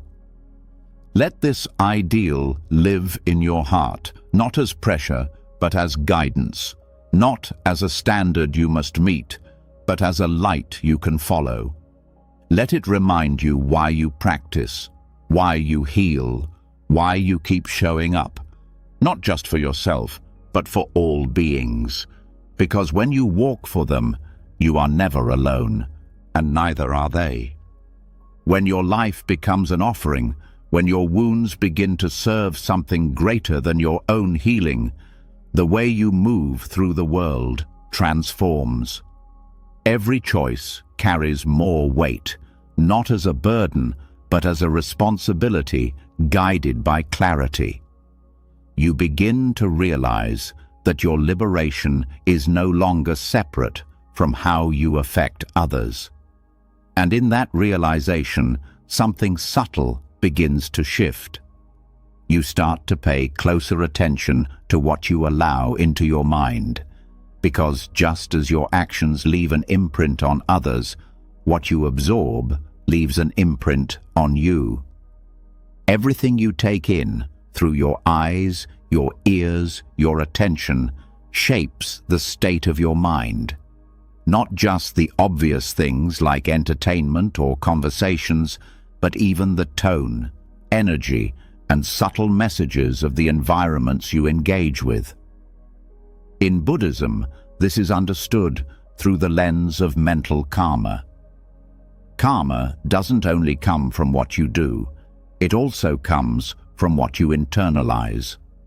What you repeatedly absorb becomes what you unconsciously become. This is why mindful consumption matters. It's not about cutting yourself off from the world. It's about being conscious of what you let enter the gates of your perception. Every piece of media, every article you read, every video you watch carries an energetic tone. If you consume content that's rooted in fear, division, aggression, or cynicism, that tone begins to color your thoughts. Even if you don't agree with it, the repetition affects your baseline. It adds to the noise inside. The mind is porous. It doesn't always filter what is harmful from what is helpful. It absorbs what is repeated.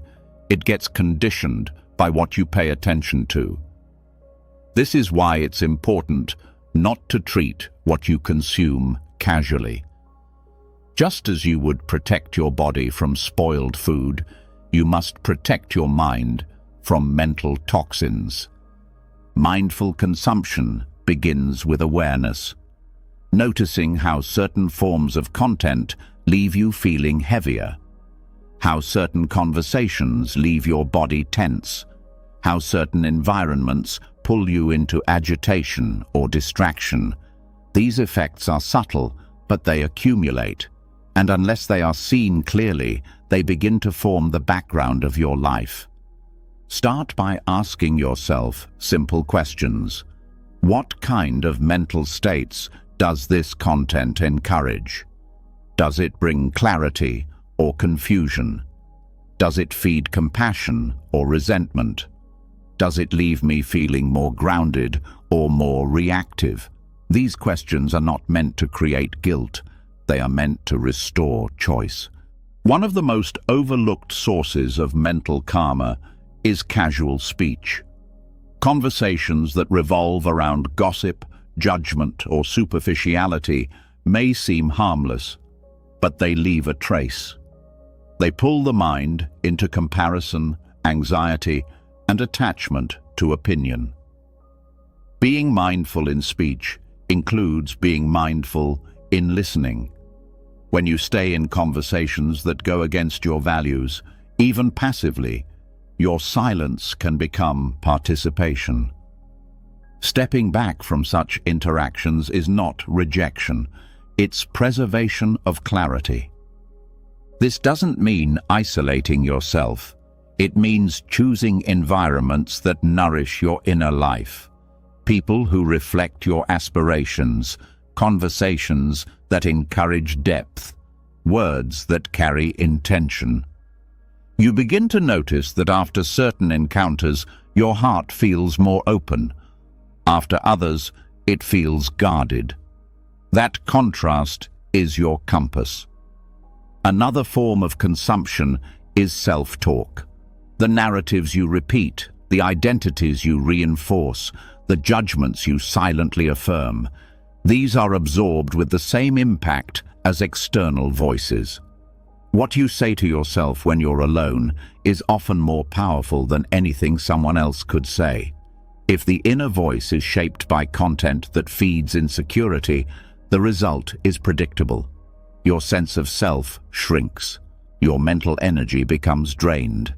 But if that voice is shaped by awareness, compassion, and clarity, the opposite happens. You grow in steadiness. You begin to trust your inner life. To purify the mind, you don't have to remove everything negative overnight. You start by reducing what is unnecessary. You pause before reaching for another piece of content. You take a moment of silence instead. You read something that uplifts rather than overwhelms. You listen to voices that point toward wisdom rather than chaos. These small shifts recalibrate the mind. Another part of mindful consumption is recognizing how habits of stimulation distort your nervous system. Constant exposure to fast, loud, or emotionally charged media keeps the mind in a heightened state. It becomes difficult to rest, to focus, or to feel subtle joy.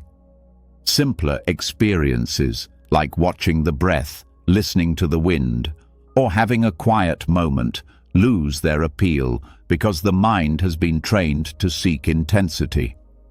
Reversing this takes patience. It requires weaning off of overstimulation and relearning how to be nourished by stillness.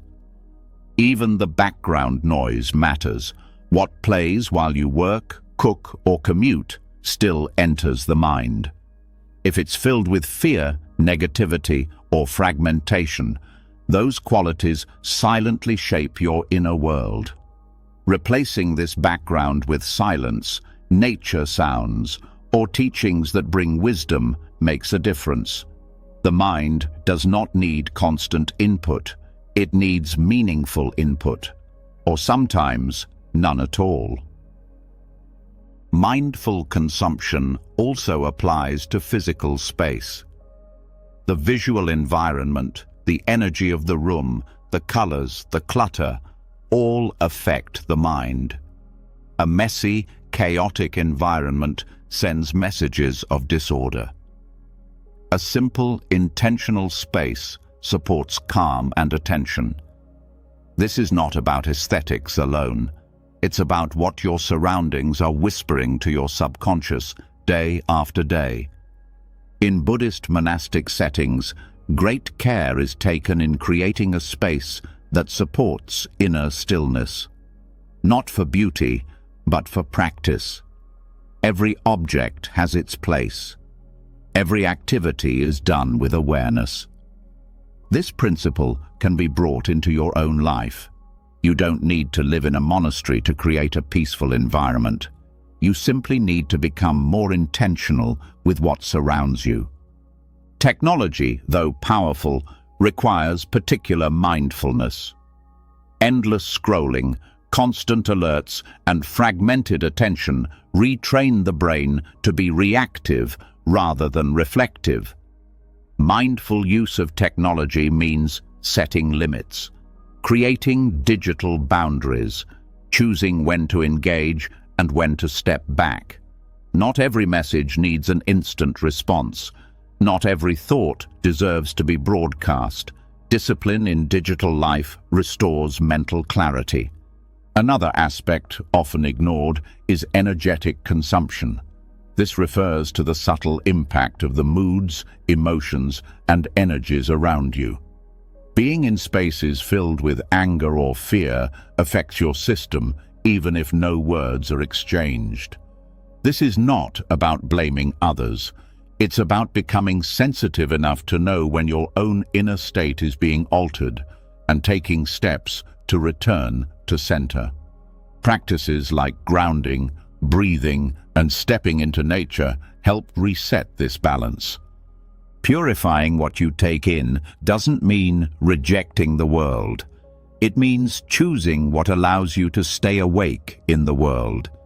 It means recognizing that your attention is precious, that what you consume is not passive, it is practice. Every moment you spend engaging with something either deepens your suffering or supports your freedom. Mindful consumption also cultivates joy. When your mind is not overfed with confusion and clutter, it becomes more receptive to beauty. Small things bring delight. A moment of kindness, a single flower, a quiet sunset. These experiences do not need to compete with chaos for your attention. They become sufficient on their own. As your consumption becomes more mindful, your output changes too. What you say, how you act, how you respond to others, all of it begins to reflect a more settled mind.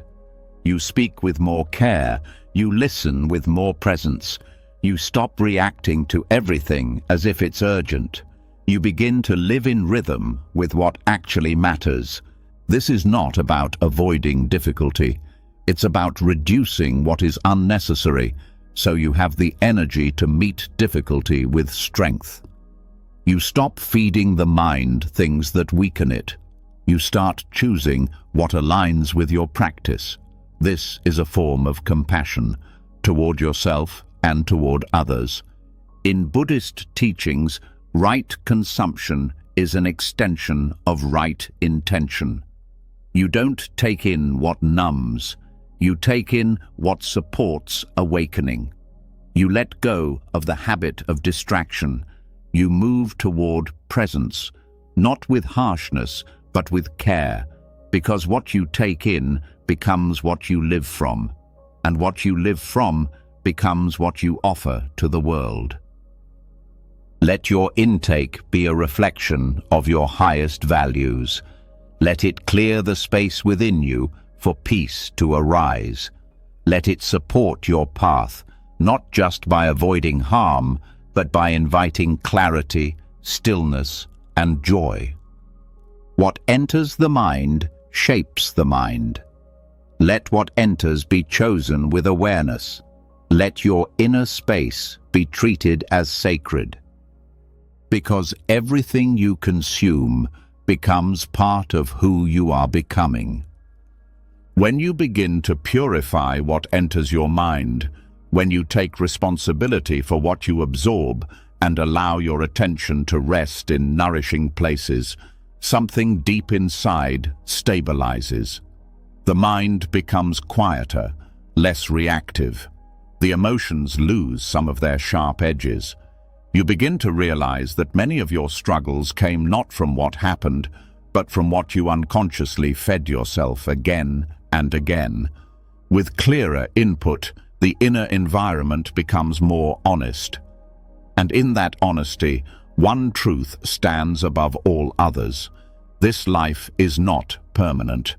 Every breath you take is one closer to your last. Every moment that passes is one you will never live again. And when this is not just a poetic idea, but a living awareness, it changes everything. This is the practice of Maranasati, the contemplation of death. It is not meant to frighten you or to push you into despair. It is meant to clarify. It is meant to dissolve illusion and return the mind to what truly matters. Most suffering comes from the belief that there is always more time, more chances, more tomorrow. That belief makes you postpone joy. It makes you carry resentment for years. It keeps you stuck in small dramas as if they are permanent stories. But when death becomes real in your awareness, those dramas begin to fall away.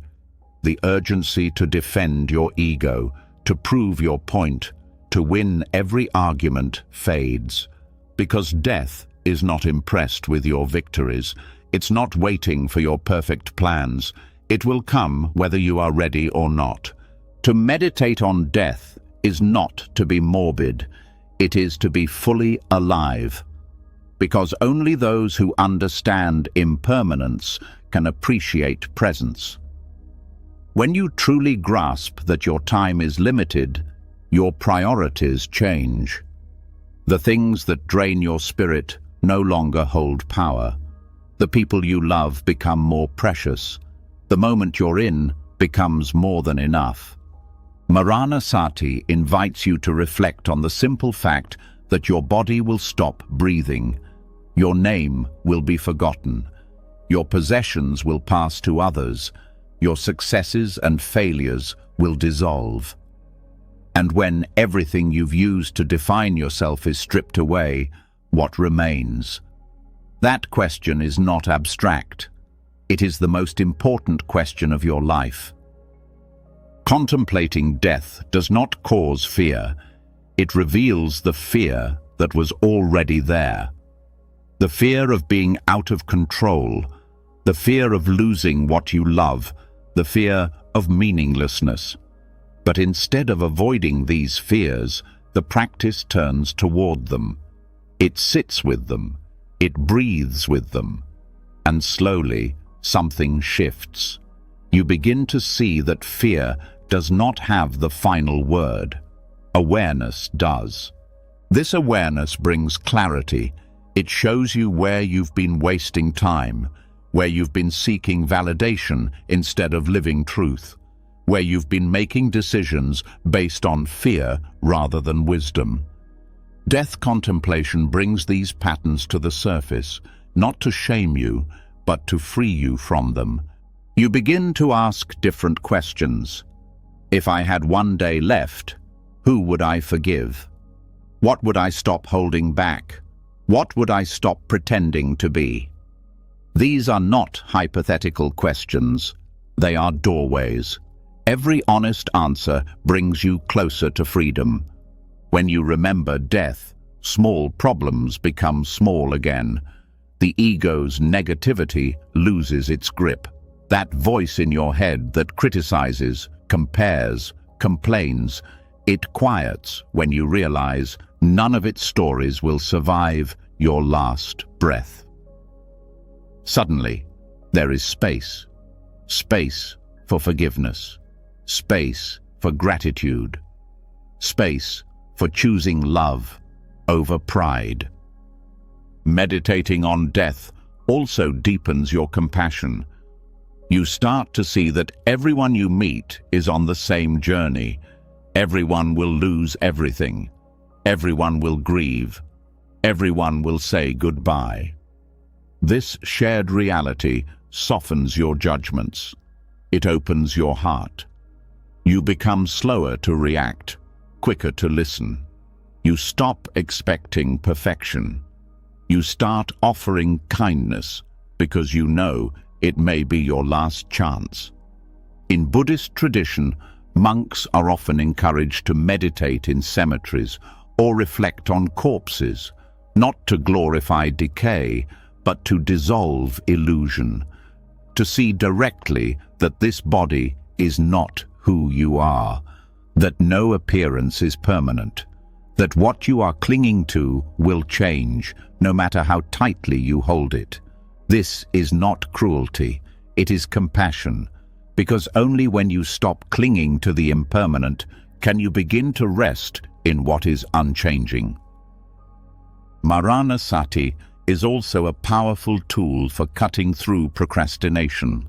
The mind loves to delay, to plan endlessly, to wait for the perfect conditions. But death does not wait. And when this truth is alive in your practice, you begin to act with integrity now. You stop postponing love. You stop avoiding hard conversations. You stop numbing yourself with distractions. You live like someone who knows that time is precious. This awareness doesn't lead to urgency in a frantic sense. It leads to depth. You don't rush, you prioritize. You don't panic, you become present. You no longer chase endless desires because you see where they lead. You simplify, you focus. You start offering your attention to what truly nourishes the heart. In daily life, you can bring Maranasati into simple routines. Before sleep, reflect on the truth that this day will never come again. With each breath, remember that one day your breath will stop. When you feel anger rise, pause and ask, if I knew I would die tomorrow, would this still matter?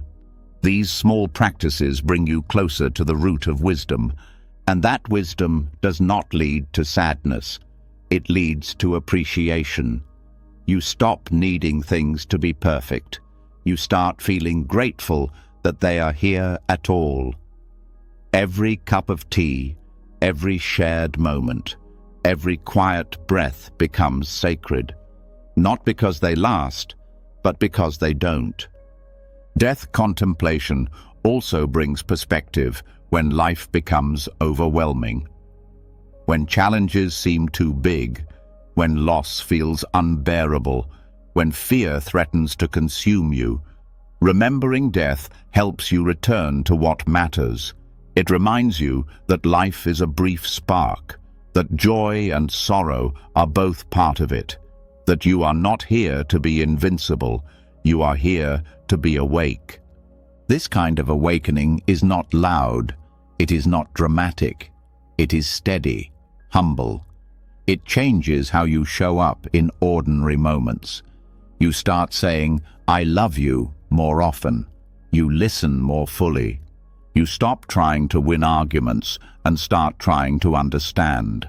You stop rushing through your life and start arriving in it. Maranasati also changes how you relate to legacy. You begin to ask, what am I leaving behind? Not in terms of achievement, but in terms of presence. What energy did I bring into the world? What did I help others feel? How did I live when no one was watching? These questions shape how you live today. There is no fear that can survive direct contact with death, because when death is no longer a stranger, life becomes more vivid, more honest, more full. You are no longer living under the illusion that you have forever. And that is where freedom begins. You are not meant to be fearless. You are meant to be clear. And clarity comes from remembering what is real. Death is real. Loss is real. And because of that, love must be real too. Presence must be real. Every conscious moment becomes a miracle, not because it's easy, but because it's true. Let Maranasati be a reminder. Let it sharpen your attention. Let it dissolve what doesn't matter. Let it reveal the stillness beneath the noise. You don't have to wait for tragedy to remember what is sacred. You can remember now. Live as if your time matters. Speak as if your words matter. Love as if it all ends, because it does. And in that ending, something eternal awakens. Not the ego, not the name, but the part of you that knows how to be here fully, without regret. That knowing is your practice, and it starts by remembering what most try to forget. When the truth of death becomes part of your awareness, life becomes clearer, not lighter in burden, but lighter in confusion. You begin to see what actually matters, not in theory, but in the lived texture of your days. You no longer move from distraction to distraction. You begin to speak with intention, act with honesty, and feel with fewer defenses. But even with this clarity, you may notice something still lingering beneath the surface, an energetic heaviness. It's not just mental thought or emotional tension. It's a vibration that feels lodged in the body, beyond explanation, beyond analysis. This is where words fall short and sound becomes the medicine. Chanting and mantra are among the most ancient and direct tools in Buddhist practice for breaking through subtle layers of resistance. They do not rely on logic or explanation. They work through vibration, rhythm, and repetition. They enter places the thinking mind cannot reach and loosen the knots that have held for years. While mindfulness and insight allow you to observe and understand, sound allows you to cleanse and release. In Buddhist traditions, both Theravada and Mahayana, as well as Vajrayana, mantras and chants are seen as vehicles for transforming consciousness at its root level. When recited with sincerity, they begin to shift the energetic field within and around you. The vibrations resonate in your cells, your breath, your nervous system. Even when you don't understand the literal meaning, your whole being responds to the frequency. It's not about belief, it's about resonance. Sound is one of the earliest forms of healing. Before there was language, there was vibration. Before there was form, there was tone, and the body remembers. You may not recall every thought you've had, but your system retains the residue of emotional and energetic patterns. Some of this residue cannot be released through talking or thinking. It needs to be vibrated out. Chanting becomes a way of dislodging what has been frozen.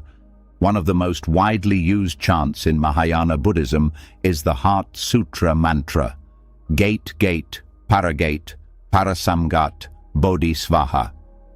This mantra is not a spell, it is a map. Its meaning is layered, but in essence, it speaks of going beyond.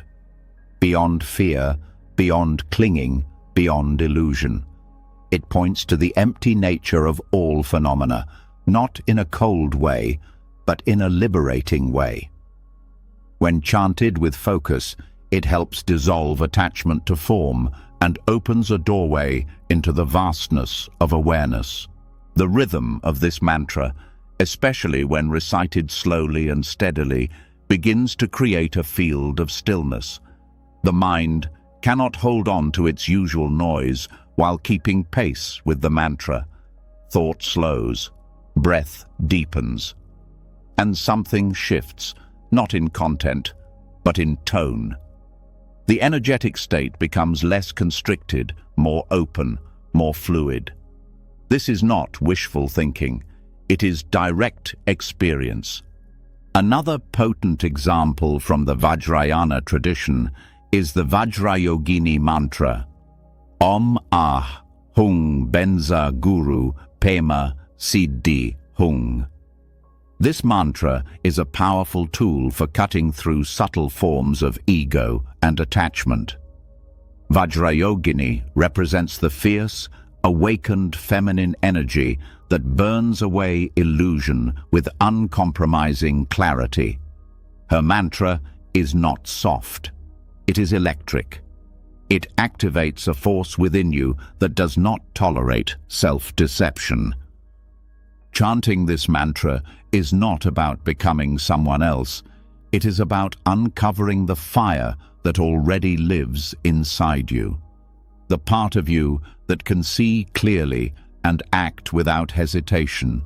The part that knows how to transform pain into wisdom without bypassing its truth.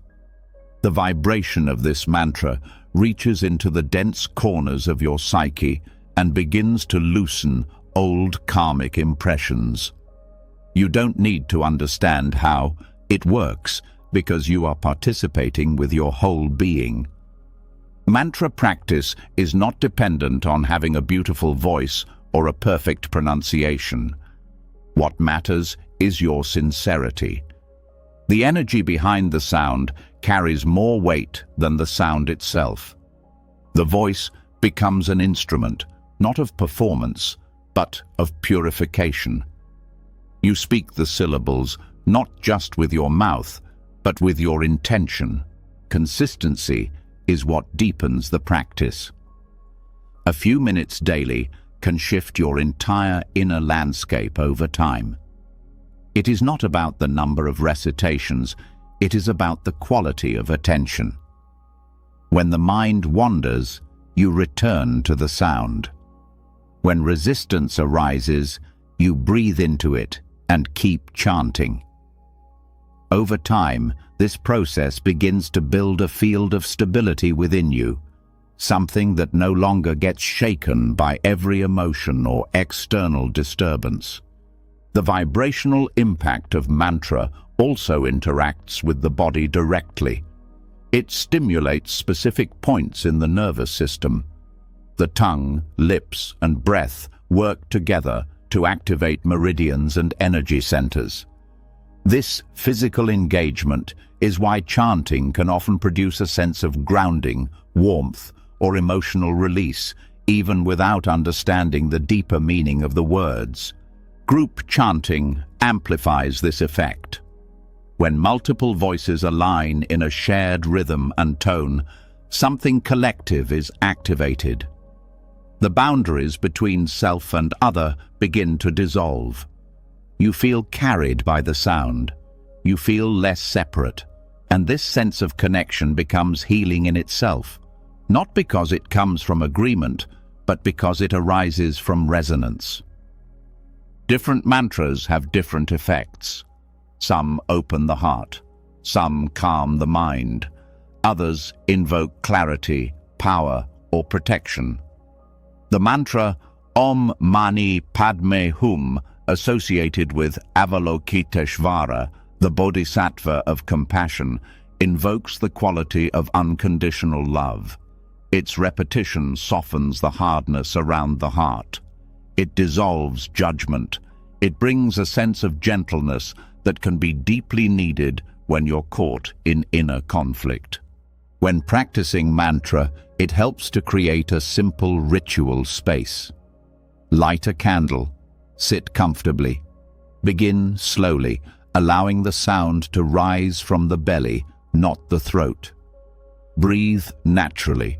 Let the sound guide the breath, not the other way around.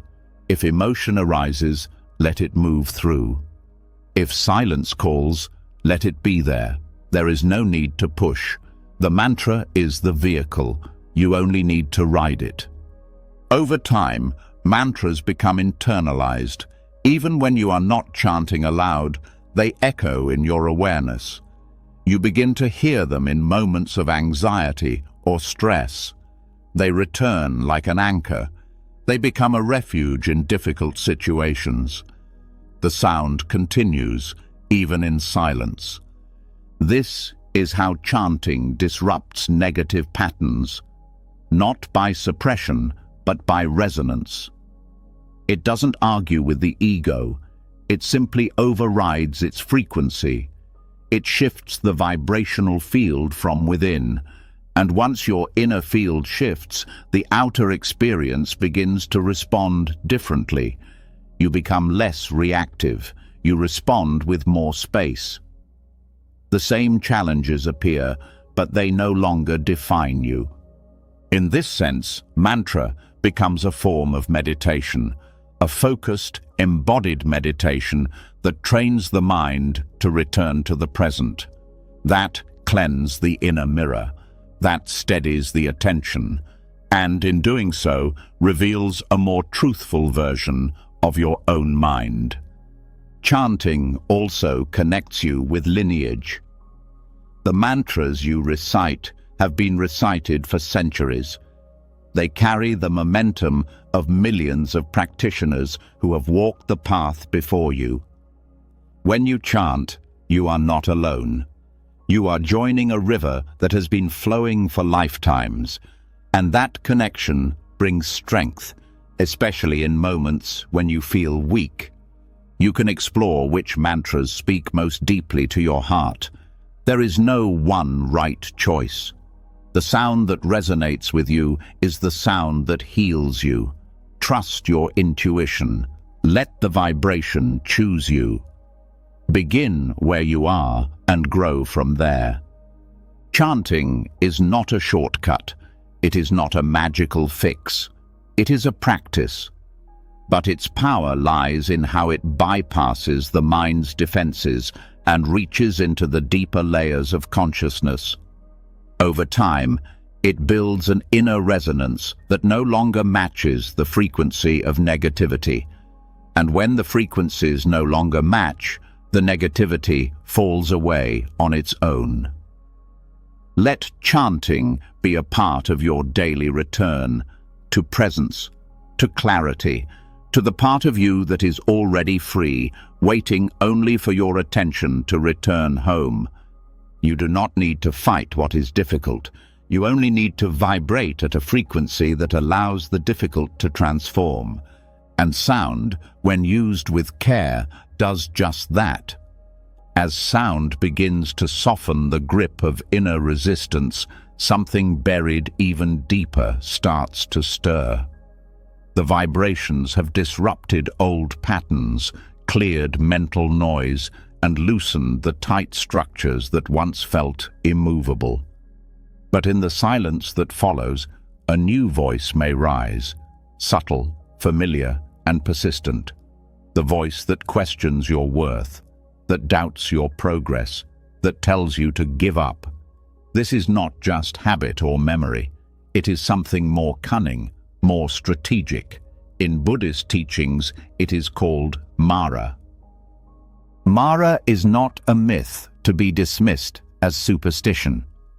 Mara is a mirror, a symbol for the forces within you that sabotage awakening. The part of the mind that clings to identity, fears loss of control, and whispers defeat when you're closest to transformation. Mara appeared to the Buddha beneath the Bodhi tree, not with violence, but with illusion, temptation, and doubt. And he still appears, not from outside, but from within your own consciousness. Understanding Mara is essential, because no matter how clear your insight, how deep your stillness, there will always be resistance. Not because you're doing something wrong, but because change threatens the patterns that ego depends on. When old identities begin to dissolve, Mara comes to protect them. He does not shout. He suggests. He distracts. He tells half-truths that feel comfortable. He offers escape routes masked as logic. The first form Mara often takes is doubt. Not intellectual doubt, but existential uncertainty. The kind that says, "Who do you think you are to walk this path?" It questions your capacity, your worth, your intentions. This doubt isn't about truth, it's about fear. It rises precisely when you're expanding, because growth is unstable, and Mara thrives in instability. The antidote is not to argue with the doubt, but to meet it with awareness, to see it as a conditioned voice, not a fact. Another form is procrastination. Mara doesn't need to stop your path entirely, just delay it. He tells you there's always tomorrow, that the practice can wait, that you're not ready yet. This subtle voice keeps you in preparation mode forever. You become a student of the path, but never a participant. Overcoming this, Mara means acting despite uncertainty, choosing presence over perfection, stepping into the moment even when it feels inconvenient or messy. Mara also disguises himself as comparison, the voice that measures your progress against others. That tells you you're falling behind, that insists you must keep up to be worthy. This form of resistance keeps you trapped in constant evaluation. Instead of resting in your own experience, you're pulled into performance. The path becomes something to compete in rather than to embody. Releasing this Mara means remembering that awakening is not linear and not personal. It's not about being better, it's about being real. Another form is the inner critic, a voice shaped by shame and fear. It pretends to be helpful, but its purpose is to keep you small. It warns against risk. It punishes imperfection. It feeds on guilt. This voice is often built over years, inherited from external judgment and internalized so deeply it feels like truth. But when seen clearly, it begins to unravel. The way to face this Mara is not with silence, but with loving defiance. You practice kindness toward yourself, not because you believe you deserve it, but because you are undoing a system that never gave it to you. There is also the Mara of distraction, the mind pulled toward stimulation, novelty, and escape. It doesn't want stillness, because stillness reveals too much. So it craves noise, activity, endless motion. This Mara keeps you busy while convincing you that you're progressing. But busyness is not presence. Overcoming this requires discipline, not punishment, but structure, creating space for silence, returning to breath, saying no to what pulls you away from your center. Mara also works through fear, especially fear of emptiness. As you begin to let go of identity, preference, and story, a vast space opens inside. That space can feel terrifying. The ego has no script for it, and so Mara enters with panic. He tells you something's wrong, that you must return to what's familiar, that awakening is dangerous, but what he's really afraid of is freedom. Your job is to stay, to feel the fear and not react, to let the discomfort pass without grabbing onto a story. Facing Mara is not a one-time battle, it is ongoing. He returns in different forms, wearing different masks, sometimes as logic, sometimes as urgency, sometimes as fatigue. Your work is not to defeat him with force, but to recognize him with clarity. The moment you name him, his power weakens, because Mara only survives in darkness. He thrives in hiding. The Buddha didn't argue with Mara. He didn't try to prove anything. He simply saw through the illusion. In some stories, he touched the earth as witness. This gesture reminds you that your truth doesn't need validation, that your path doesn't need approval, that your presence is enough. This kind of presence becomes your strength. You develop the capacity to sit with the voices that arise and not obey them. You listen without believing. You feel without reacting. You stay centered even as the mind storms. That is true power, not control, but unwavering attention. Mara will try to pull you away from practice by reminding you of your failures.